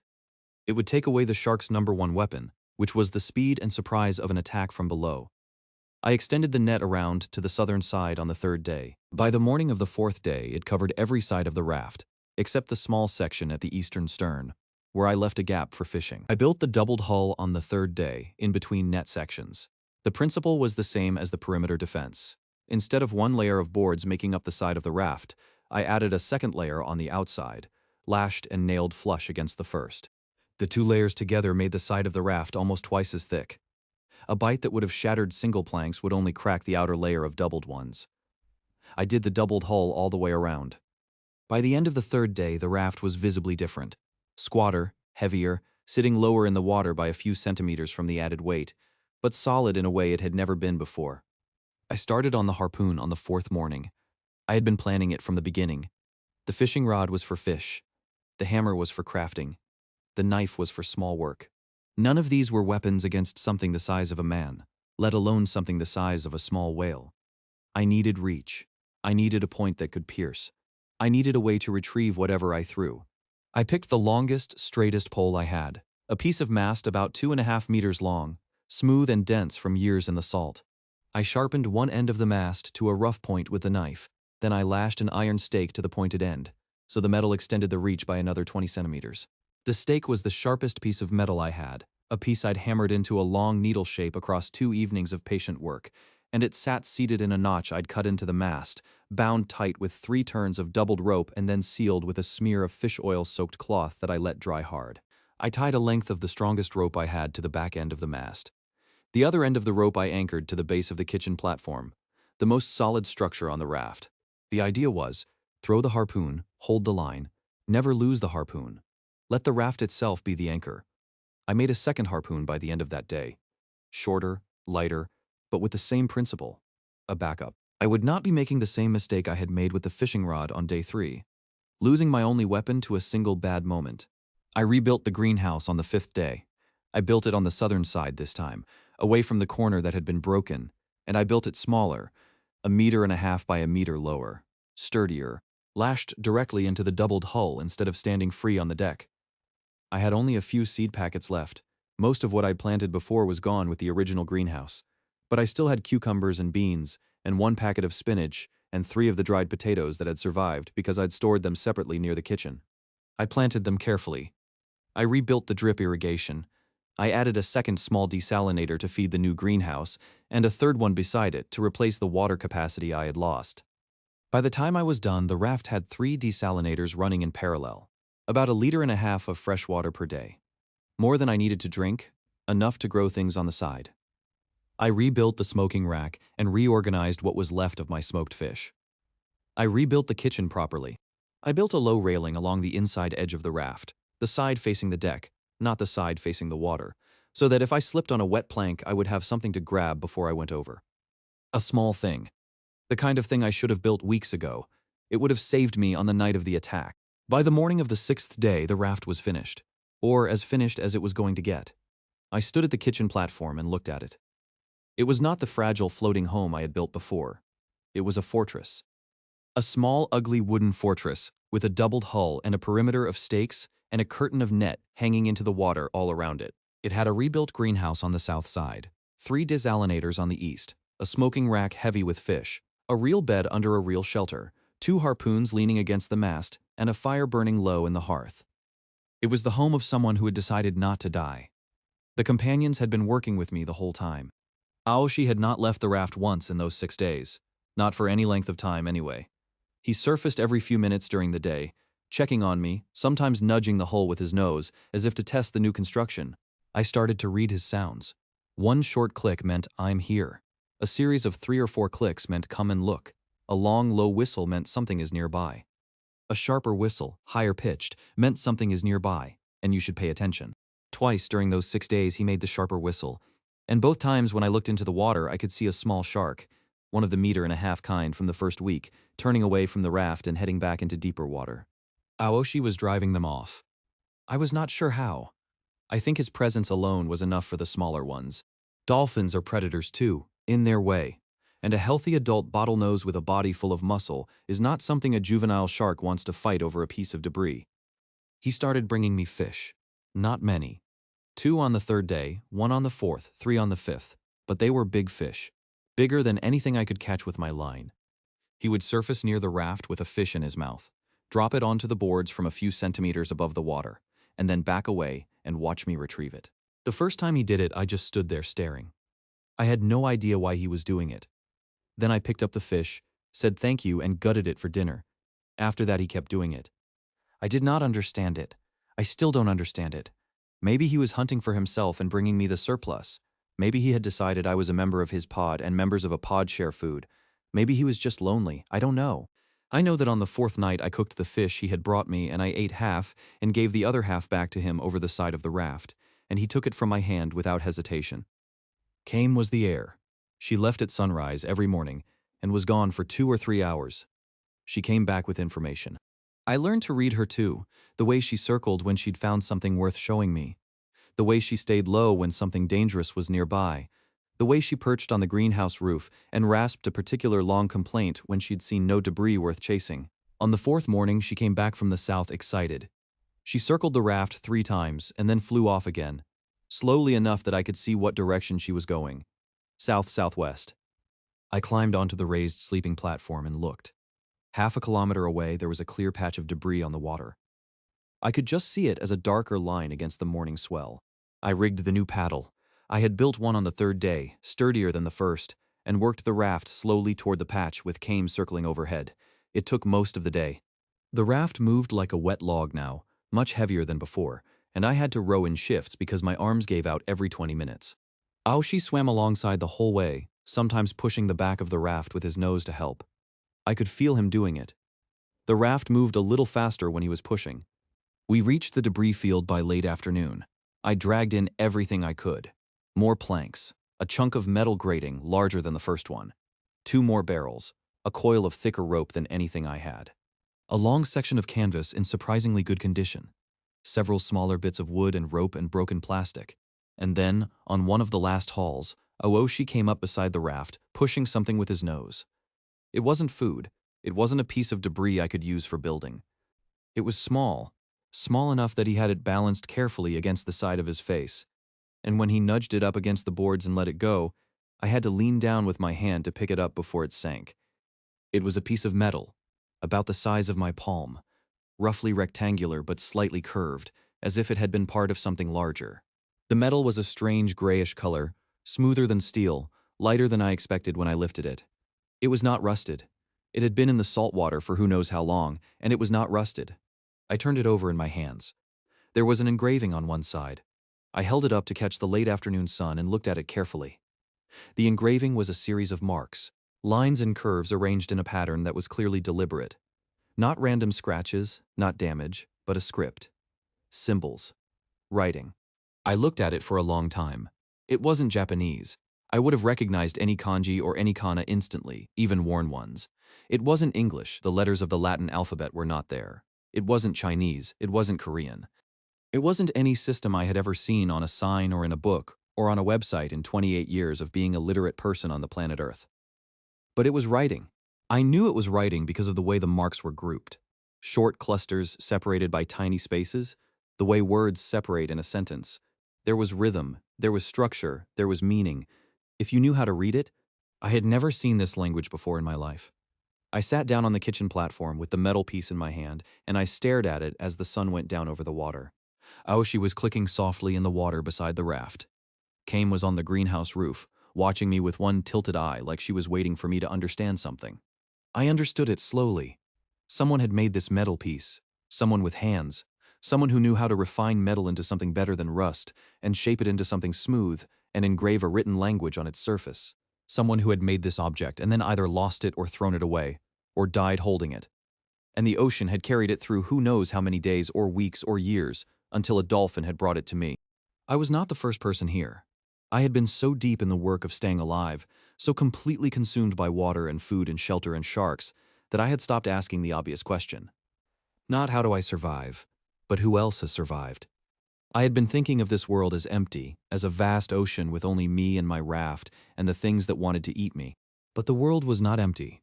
The world had people in it, people who made things, people who wrote, people who lived somewhere. And if they lived somewhere, somewhere out there beyond the horizon, then somewhere was a place I could go, with my raft, with my paddle, with my dolphin and my bird and my harpoons and my smoked fish and my water. I closed my fingers around the metal piece and held it tight in my fist. For the first time since I had opened my eyes on a 4x4 square of wood, with no water and no food and no hope, I had a goal that was bigger than the next sunrise. I had a direction. I just didn't know which way. I stayed up that night long after the fire had burned down, sitting on the kitchen platform with the metal in my hand and the engraving turned toward the moonlight. Aoshi surfaced once, made a long, low sound. Not a warning, just a presence, and went back under. Kame slept with her head tucked under her wing. Somewhere out there in the dark, a long way off, something was about to come for me. I felt it. Not the way you feel a guess, the way you feel a fact. The smaller sharks had been driven off. The juvenile from week 1 had not been seen. Oshi had been calmer for 2 days in a row. That was wrong. That was the wrong kind of calm. The way the sea gets quiet before a big storm comes through it. Something was clearing the way for itself. I tucked the metal piece into a small cloth pouch I had made for the flint and steel, and tied the pouch to the inside of my waistband, where I would not lose it. Then I checked both harpoons. I checked the lashing on the rope. I checked the perimeter stakes one more time, walking the entire edge of the raft slowly in the moonlight, running my hands along each stake to feel for any that were loose. They were all tight. The raft was as ready as it would ever be. I lay down on the bed under the canvas roof, and I closed my eyes, and I waited for whatever was coming. I woke up to silence. That was the first wrong thing. Mornings on the raft had a sound, water lapping against the hull, came rustling on the greenhouse roof, the small slap of a fish breaking the surface somewhere nearby, sometimes the soft click of Ashi surfacing for a breath. There were always sounds. The ocean was never quiet. This morning, the ocean was quiet. I opened my eyes and lay on the bed under the canvas roof and listened. Nothing. No fish, no birds, no clicks from the water. The wind was moving across the sail of the desalinator, the way it always did. But underneath the wind, there was nothing else. I sat up slowly. Aoshi was at the eastern edge of the raft, motionless in the water. He was not swimming, he was not circling. He was just hanging there, holding his position with small flicks of his tail, with his head turned toward the western horizon and his whole body still in a way I had never seen him still before. Kame was on the highest point of the kitchen platform with her wings half spread, like she was about to take off but had stopped at the last second. Her head was turned the same direction as Awashi's. Her eye was fixed on the same point in the distance. I followed their line of sight. The horizon looked empty at first. Pale gray sky meeting darker gray water in a flat line, lit from behind by a sun that hadn't fully cleared the eastern horizon yet. I scanned slowly, west to north to south, nothing. Then I saw it, a fin, just the tip of it at first, a dark triangle barely above the water, so far away that I could only see it because I was looking for it. It was moving, coming toward me, slowly. The way something moves when it knows the prey can't run, when it has all the time in the world. I watched it for a full minute before I moved. I needed to be sure. I needed to see how big it was before I started preparing for the wrong size of enemy. The fin got closer. After a minute, I could see that it was not a normal fin. It was tall, taller than a man's height above the water, and it was wide at the base, the kind of base that meant something massive underneath. The water around it didn't behave the way water behaves around a normal swimming animal. It bulged. The back of the thing under the fin was breaking the surface in long, slow swells that went on for meters before the fin even passed. I had been telling myself for days that the shark from the night attack had been 5 meters, maybe 6. This thing was longer than my raft. I stood up. The system pinged in front of my eyes, calmly, the way it always did, as if it were reporting the weather. Threat detected, level 5. Survival probability, unknown. I almost laughed. Survival probability, unknown. That was the system's polite way of saying, we don't know how to calculate this. I called the thing Oni in my head before I had even finished standing up. Oni, demon, the old word for the things that come out of the dark in the old stories. The things that are too big for the ordinary rules. The thing in front of me was an Oni, and naming it gave me something to focus on, a target for my fear. Oni was old. I could see that even from a kilometer away. The fin was not smooth. The fin was scarred along its top edge, notched in 3 places, ragged. Whatever this animal was, it had survived a long lifetime of fights with other things its own size. It had been winning fights for years. I had 30 seconds to get ready. I moved. I grabbed both harpoons from where they leaned against the mast and checked the lines one more time. Both anchored to the kitchen platform. Both coiled flat on the deck so they wouldn't tangle. I grabbed the hammer and tucked it through my waistband. I grabbed the rusted knife and tucked it through the other side. I made sure the cloth pouch with the metal piece and the flint and steel was still tied tight against my hip. I took a position at the western edge of the raft, where Aoshi was watching from. I crouched low. The doubled hull came up to about my knees from this position. Below the hull, the perimeter stakes pointed outward and downward into the water. Below the stakes, the net curtain hung like a fringe. I waited. Oni took a long time to arrive. The slow part was almost worse than the attack. I knelt on the wet planks at the western edge for what felt like an hour, watching the fin grow larger by tiny increments, while Aoshi stayed perfectly still in the water beside me, and Kame stayed perfectly still on the platform behind me. The 3 of us, all looking at the same point on the horizon, all waiting for the moment when the world was going to start moving very fast. I had time to think. I didn't want time to think, but I had it. I thought about the truck in Tokyo, about the way the dark had come down on me, with no warning, about how, in some sense, every second of life I'd had since opening my eyes on this raft was borrowed time. Time I should not have had at all. About the fact that if I died here this morning, I would die having built something with my own hands for the first time in my life. A home, a system, a small partnership with 2 animals who had decided I was worth keeping alive. And that was more than I'd had in 28 years of being a salaryman in an office in Shinjuku. I thought, I'm not going to die here. Then I thought, yes, you might. Then I thought, I'm still not going to die here. The fin reached the edge of the closer water, maybe 200 meters out. Aoshi clicked once, sharp, short, the warning click, and dove. Oni's first pass was a circle. It came around the raft at a distance of maybe 50 meters. Slow, the great body cruising just below the surface. I could see its outline now. The head was wider than any shark I had ever seen in a documentary. The eye on the side of the head was the size of my fist, dark and wet and old. There was a long, pale scar down the side of its body, from somewhere near the gills to the base of the tail, a scar from another fight. A fight Oni had survived. Both flanks were marked in ways that I now understood were trophy marks. Generations of fights. Generations of winning. It circled twice. It was studying me. It was studying the raft. Then it stopped circling and turned and came at me. The first attack was straight in from the west. It moved fast, much faster than something that big should be able to move. The water in front of it bulged into a wave as it accelerated. I could feel the vibration of its body through the planks under my knees before it hit. I planted my feet, tightened my grip on the first harpoon, and waited. It hit the perimeter stakes. 3 of the stakes on the western side took the full force of the charge. I heard wood crack. I felt the entire raft jerk back from the impact, sliding maybe 2 meters across the surface. I lost my footing for a second and caught myself with one hand on the deck. Above me, Kame screamed, but the stakes held barely. 2 of them snapped at the lashing. The third one, the central one, drove into Oni's side just behind the gills and stuck. I saw it happen.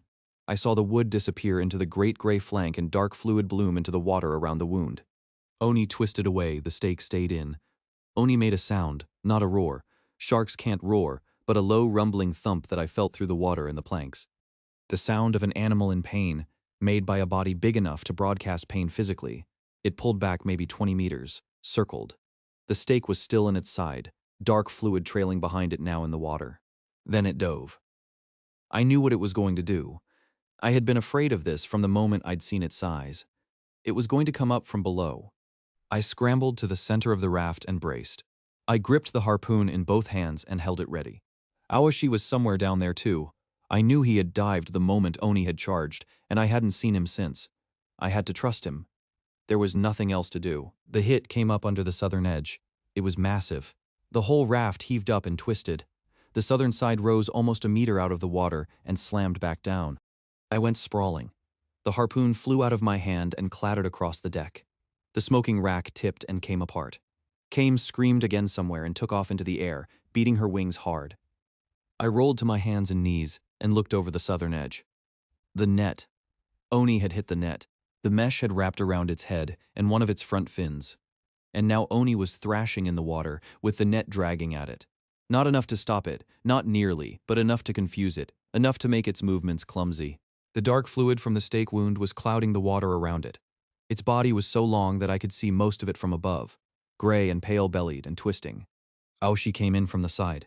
He came in fast, full speed, head down, and he hit Oni in the same place the stake was already buried. He drove it deeper. The stake went all the way in, and Oni made the rumbling pain sound again, louder this time, and the water around them turned dark. I grabbed the harpoon off the deck. I had one chance to do this right. The harpoon line was anchored to the kitchen platform. I had maybe 10 meters of slack. Oni was about 8 meters away, half tangled in the net, half on its side from Aoshi's hit. The eye was facing up. The eye was fist-sized and dark and looking at nothing right now because of the pain. I planted my feet on the doubled hull and threw. I had never thrown a spear in my life.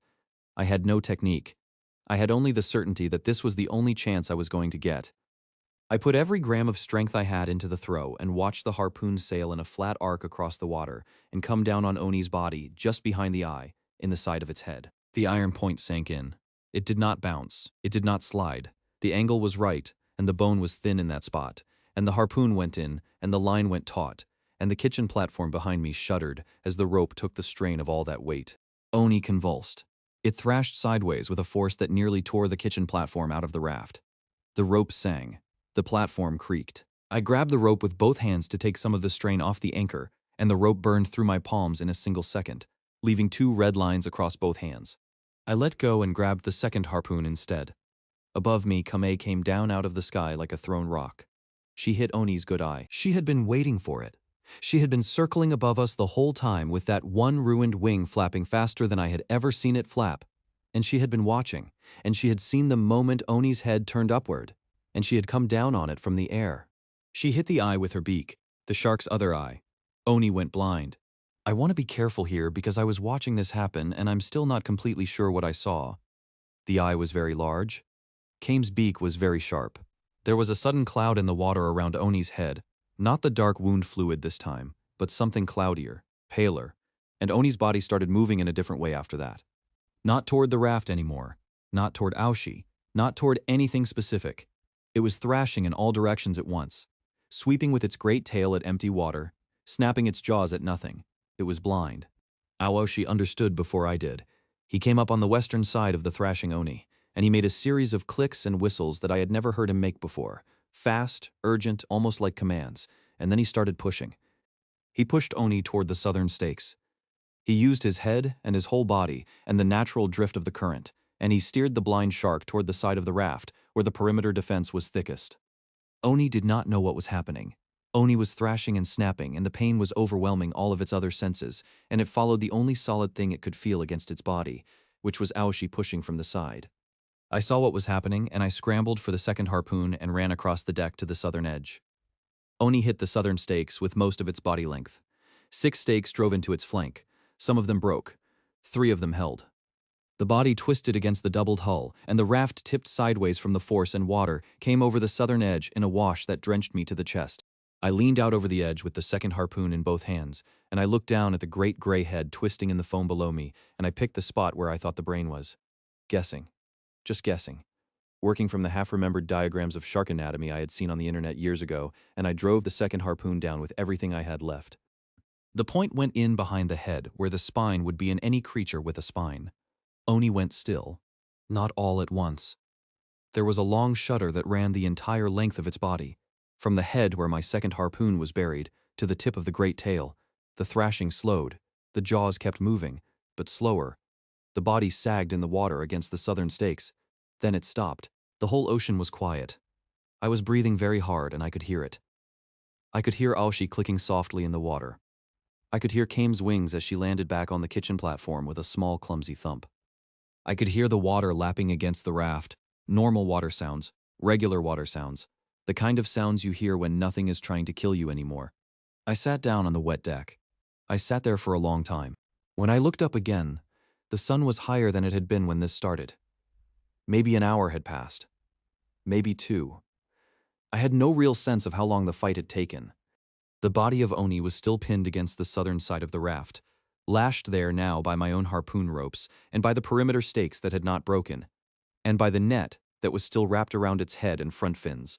It was longer than the raft. I checked. I walked the length of it along the southern edge, and Oni's body extended past the western corner of my raft by almost 2 meters. A creature longer than my home. Dead, killed by a man and a bird and a dolphin working together. I sat down on the kitchen platform, with my hands in my lap, and I started to shake. Not from cold, from everything else. The shaking went on for a long time, and I let it. I had earned it. Aoshi came up against the side of the raft and clicked. I reached out and put my hand on the top of his head and held it there. I didn't speak. He didn't need me to.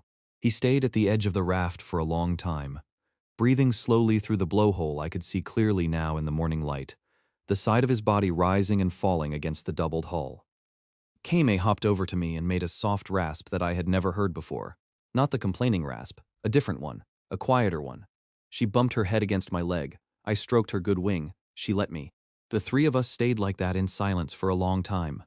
Then I got up to deal with Oni's body, because that body was now the largest single piece of resource I had ever seen in this world, and I was not going to waste any of it.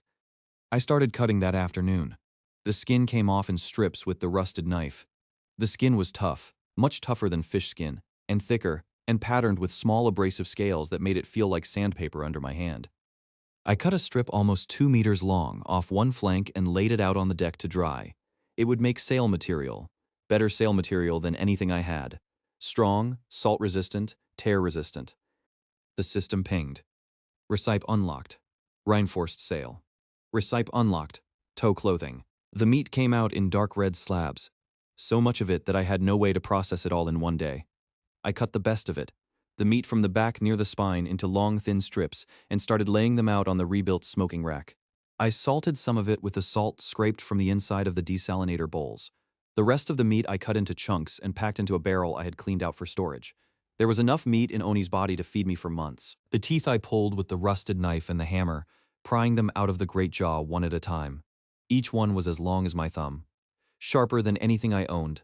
I lined them up on the kitchen table and counted 43 of them before I stopped counting. Recipe unlocked. Sharp points. The bones I would deal with later.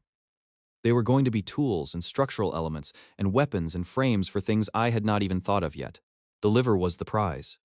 I found it when I cut deeper into the body cavity in the late afternoon.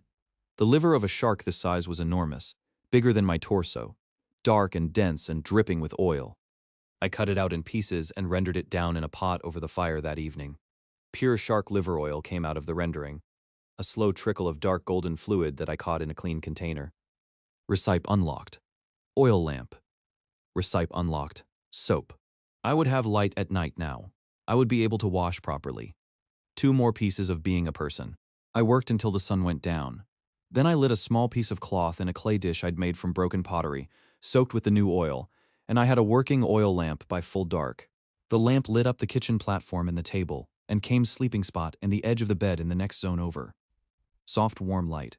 The first artificial light I had had on this raft since the day I died. I sat by the lamp and ate a strip of the smoked meat from the smoking rack, already half cured by the slow heat, and watched Kame settle down for the night. Aoshi was somewhere in the water beside the raft, resting. I could hear his breath every few minutes through the planks. I went back to Oni's body one more time before I slept. I had been putting off the last part because I wasn't sure what I was going to find. The stomach? I cut into the stomach with the rusted knife, and the contents spilled out onto the deck in a slick of half-digested matter, and I held the lamp closer and started sorting through it. Bones. The first thing I found was bones. Animal bones, fish bones, the long curved rib of something that had been the size of a dog, the small skull of a seabird like Kame, then human bones. I found a human jawbone first. It was unmistakable, the shape of it, the small flat teeth still set in the curve of the bone. Then a piece of skull, broken, then a femur, snapped near the middle. Not from one body, from several. There were more femurs than would fit one person. There were 2 skull fragments that did not match each other. Oni had eaten people. Multiple people. Over how long I could not tell. Years, probably. Maybe decades. This was an old shark. It had been hunting these waters for a long time, and when it had found human survivors on rafts like mine, it had eaten them. The note in the bottle from the dead man Aoshi had brought me weeks ago. Beware the big shadows. They come on the 3rd week. That had been from one of these people. He had been one of the survivors before me. He had warned me. He had also been wrong about my 3rd week, Because I was past my third week and Oni had only just arrived now. Or maybe he had been right and I was just luckier than he was. I kept sorting. Among the bones, I found something else. It was made by hands. A piece of metal, oval, a little larger than the first metal token Awashi had brought me. The same strange grayish color, the same unrusted surface. Engraved on one side with the same kind of unknown writing, but different markings, different words, a different message. Entangled around the metal, stuck to it by digestive matter, there was a strip of cloth. Cloth. Not fabric from a sail, not canvas, not the scrap of someone's clothes from a dead man's raft. Woven cloth. The kind of cloth that is made by people who have looms and dye and patterns. The strip was small, maybe the size of my hand, and the pattern on it was a series of red and dark blue stripes alternating in regular bands. Decorative. Made with intention. Made by someone who cared what cloth looked like. Made by hands. Worn by a person. A person who had been alive recently enough that the cloth was still cloth and not pulp. I held the metal piece in one hand, and the strip of cloth in the other, and I stood very still on the deck of my raft in the soft yellow light of the oil lamp. Someone who could weave patterned cloth had been eaten by Oni. Recently, that meant the person had been in these waters. Alive, with clothes, with a written language and the ability to refine metal. And then, sometime in the last weeks or months, they had ended up in the same patch of ocean as a giant shark, and the giant shark had won. I closed my fingers around both objects. There were people here, real people. People who lived somewhere with cloth and metal and writing. People who until very recently were alive, until they had crossed paths with something they couldn't fight. I had just killed that something. I sat down on the kitchen platform with the lamp burning in front of me and the two artifacts in my hands, and I looked out into the dark water past the edge of my raft. Awashi surfaced once, somewhere in the dark, and made a soft, contented click before going under again. Kame was already asleep with her head under her wing. Tomorrow I was going to have a lot of decisions to make. Tonight I just sat with the lamp and the bones and the cloth and the metal, and I tried to understand the size of the world that had just opened up in front of me.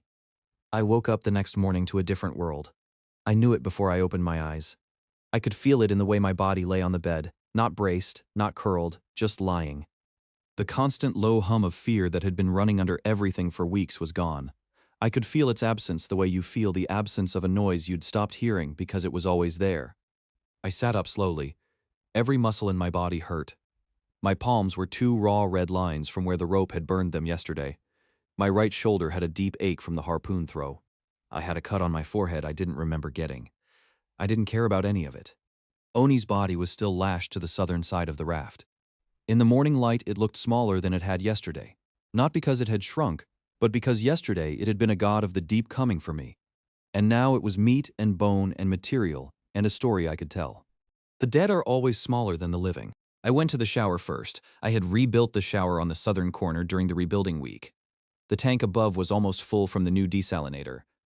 I stood under it and pulled the peg and let the warm water come down on my head and shoulders and back. And I scrubbed at my arms and chest with my hands until the dried blood and the salt and the slick of Oni's stomach contents from last night came off in the runoff. I held my face up into the trickle and let it run down my closed eyelids and into my mouth. I had soap now. I made the first piece that morning before anything else. While the water in the tank was still warming up, I rendered a small handful of Oni's liver oil with ash from the fire in a wooden bowl, the way I half remembered from a documentary I had watched a long time ago. And I worked the mixture with my fingers until it became a thick gray paste that didn't quite hold its shape, but would lather when I rubbed it on my skin. Crude, smelled like fish, but it was soap. Real soap. The kind that made the dirt come off properly instead of just rinsing it. I washed my whole body with it under the slow trickle from the shower tank.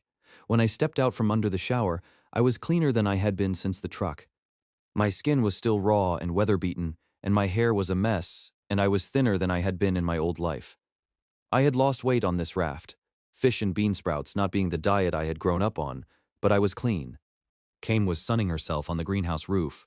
She had spread her wings out wide to catch the light, the way seabirds do when they need to dry the salt out of their feathers, and she looked, for the first time since I had met her, like a healthy bird. The crooked wing was still crooked, but the feathers were full and oiled, and she was holding the bad wing as wide as the good one, and the difference in the morning light was almost invisible. Awashi was beside the raft. He had been beside the raft all night, I think. He surfaced when he saw me and made a long, contented click and rolled onto his side so one eye was looking up at me. I went over and crouched at the edge and put my hand on the side of his head. He pushed up against my palm. We stayed like that for a while.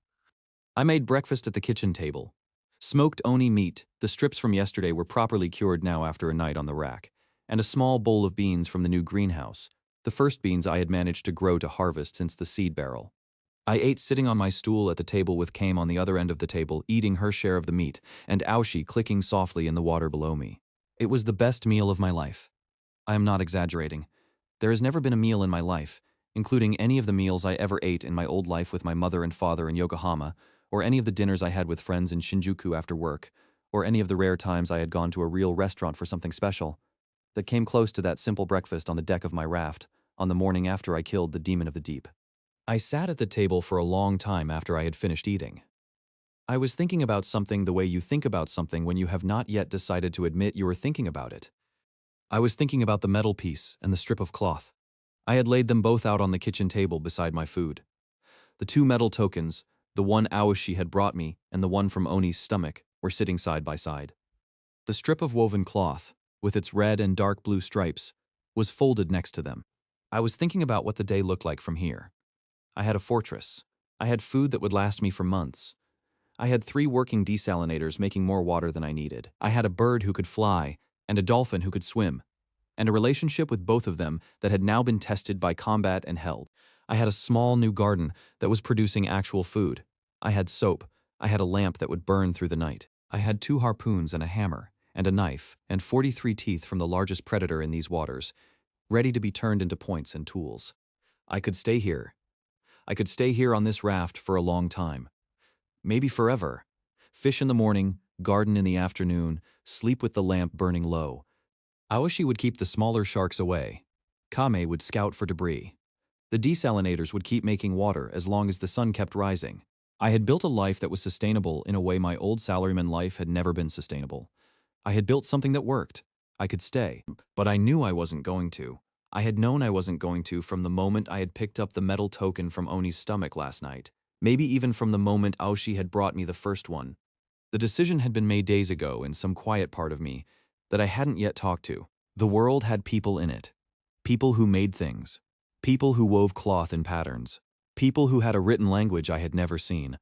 And I was a man. A man, not a survivor. Not just a body that had figured out how to stay alive. And a man cannot live next to the proof of a civilization and never go and see it. I picked up the strip of cloth and held it up in the morning light. The red and the blue stripes alternated in a pattern that was completely unfamiliar to me. Not Japanese, not Chinese, not anything. But the care of it. Someone had chosen those colors. Someone had set up a loom and woven those bands deliberately because they thought stripes were better than a plain weave. That care was the most human thing I had touched in this world. More human than my own face in the reflection of the desalinator water. I had to go find them. Even if they were dangerous. Even if they spoke a language I could not learn. Even if they were nothing like me. I had to go and see. I stood up from the table. Kame was looking at me. I think she knew. Animals know things in a way that has nothing to do with language. She tilted her head at me and made a small inquiring rasp. "We're going," I said to her. I went to work right away. I spent most of the morning finishing the things that needed finishing before the raft could move. I cured the strip of skin from Oni's flank that I had laid out yesterday. It was almost dry now, much tougher than canvas, sandy and ridged on one side and smoother on the other, and I cut it into the shape of a real sail. I rigged it to the mast. The mast was the same broken stub I had been working around since day one, but I added a long pole lashed to it as an extension, doubling the height. The new sail caught the wind the moment I unfurled it, and the raft jerked forward by half a meter before I caught the rope and held it. The reinforced sail of Oni's skin was 3 times stronger than the canvas sail I had made before. It was going to hold up to real wind. I built a real rudder on the back of the raft. I had been steering with a paddle until now, which worked for short trips but would be useless on a long voyage. The rudder was a flat plank lashed to a vertical pole, set into a wooden bracket on the rear edge so I could turn it from a position by the mast. Crude, but it would let me hold a course. I packed everything that needed to be packed. The smoked meat went into 2 barrels with sealed lids. The dried beans went into a cloth pouch. The water went into the largest sealed containers I had. 3 of them, almost full. Enough for 10 days, even if the desalinators failed completely. The metal pieces and the strip of cloth went into the pouch at my waistband, beside the flint and steel. The harpoon stayed by the mast, the knife on my belt, the hammer in the waistband, the lamp and the oil for it in the kitchen. I left some things behind. I left the smoking rack.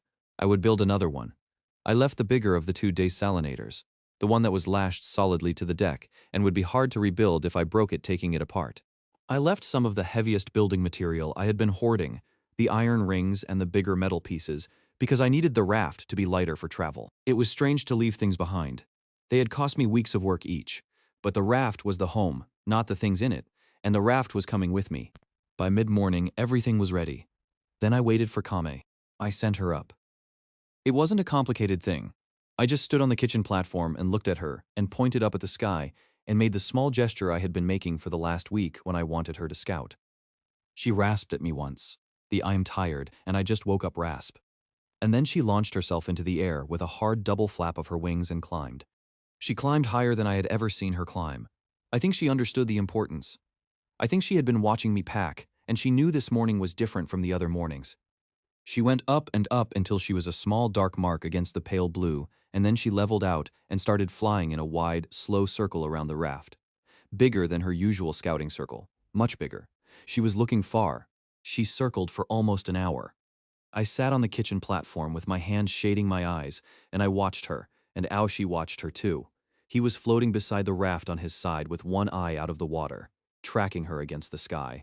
Neither of us moved much. We were both waiting on her. She came back finally in a long, slow descending arc from the northwest. She landed on the kitchen platform with a small thump and folded her wings and looked at me and made a long, complicated series of rasps that I could not parse into anything specific. But she had something in her beak. She dropped it onto the table in front of me. A leaf. A fresh green leaf, oval, with serrated edges and a stem still attached, glossy on one side and matte on the other. It was not seaweed. It was not anything that lives in the ocean. It was the leaf of a real tree, the kind of tree that grows in soil, with roots and a trunk and branches, the kind of tree that exists on land. It was bright green. It was fresh. It had been alive on the tree probably an hour ago. I picked it up with my fingers. The leaf was warm from being in Kame's beak. There was a single drop of moisture clinging to the underside, near the stem. I touched the drop with the tip of my finger and brought my finger to my tongue. Fresh water, plant water. There was land out there.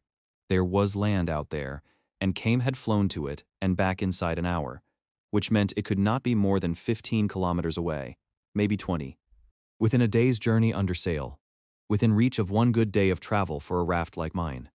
I sat on the kitchen platform with the leaf in my hand, and Kame standing on the table in front of me, with her one good wing tucked against her side, and her one bad wing held a little crooked, and I started to laugh. Quietly at first, then a little louder. The kind of laugh that comes out of you when something has become too much to hold inside. Aoshi clicked from the water beside the raft, long and contented. I laid out the 4 artifacts on the kitchen table in front of me, side by side, in the order I had received them. The first metal token, the one Aoshi had brought me. Smooth gray metal, palm-sized, engraved with the writing I could not read. The strip of patterned cloth from Oni's stomach. Red and dark blue stripes, woven by hands. The second metal token, the larger one, also from Oni's stomach. Engraved with different words but the same script. The fresh green leaf from Kame with its drop of plant water. I looked at them in their row. Each one had come from a different direction and a different source. The dolphin from the depths, the shark's belly from the past, the bird from the air. And every one of them pointed the same way. Every one of them said there is more than this raft. Every one of them was a piece of the same answer. I stood up. I went to the mast and took hold of the rope that controlled the new reinforced sail. I went to the rudder and put my hand on the steering pole. I looked west, the direction Kame had come back from, and I unfurled the sail. The wind was good that morning. It was a steady wind, blowing from the east, the way it had been blowing for most of the days I had been on this raft. The sail filled. The reinforced shark skin caught the wind in a way the old canvas never had. It bellied out solid and tight, and the rope I was holding in my burned hand went taut all the way to the mast, and the raft moved. It moved the way it had never moved before. Not the slow drift of the current, not the sluggish push of my paddle. Sailing. Real sailing. The whole structure under my feet picked up speed in a smooth, steady acceleration, and the water started to whisper against the doubled hull and the broken corner I had patched, and the perimeter stakes that had held against Oni's charge. The raft was moving west under its own power. Awashi stayed alongside the raft on the southern side. He had positioned himself to swim with us, not pushing this time, just keeping pace, and after a few minutes he sped up slightly and slid out in front of the raft, taking the lead. He was leading me. He knew where we were going. Maybe he had always known. Maybe he had been waiting for me to be ready. Kame was already in the air. She had launched the moment the sail had filled, and she was now flying in a long, slow line ahead of us, climbing and gliding in a pattern that I now understood as a scouting course. She would fly out a few hundred meters, circle, come back, and then go out again, drawing a path I was meant to follow. I held the rudder with one hand and the sail rope with the other, and I set my course on her. The system pinged in the air in front of me. I had been almost expecting it. The system always knew when the world had changed. Approaching inhabited zone, threat level. Unknown, new section unlocked, reputation. I read it twice, then a third time. Reputation. That was a word that meant other people. Reputation was a thing you had with someone who could remember you. The system was telling me, in its calm, flat way, that I was about to enter a place where I would be seen by other beings who would form opinions of me and remember those opinions over time. The system was telling me that the part of my life that had been pure survival was over, and a new part, a much more complicated part, with politics and language and trust and betrayal and everything else that comes with humans, was beginning. I closed the system screen. I looked west at the empty horizon, and at Kame's small dark shape against the sky, and at Ashi's gray back rising and falling in the swell ahead of me, and I said the thing out loud that I had been thinking about all morning. A month ago I didn't know how to catch a fish. Today I killed the king of these waters. But somebody made this token. Somebody wove this cloth. Somebody is alive out there with hands that build and a mouth that speaks a language I have never heard. And if they're still alive, that means they know how to kill too. I learned how to survive against the ocean. Now I have to learn how to survive against people. The wind moved across the sail, and I don't even know if they speak my language.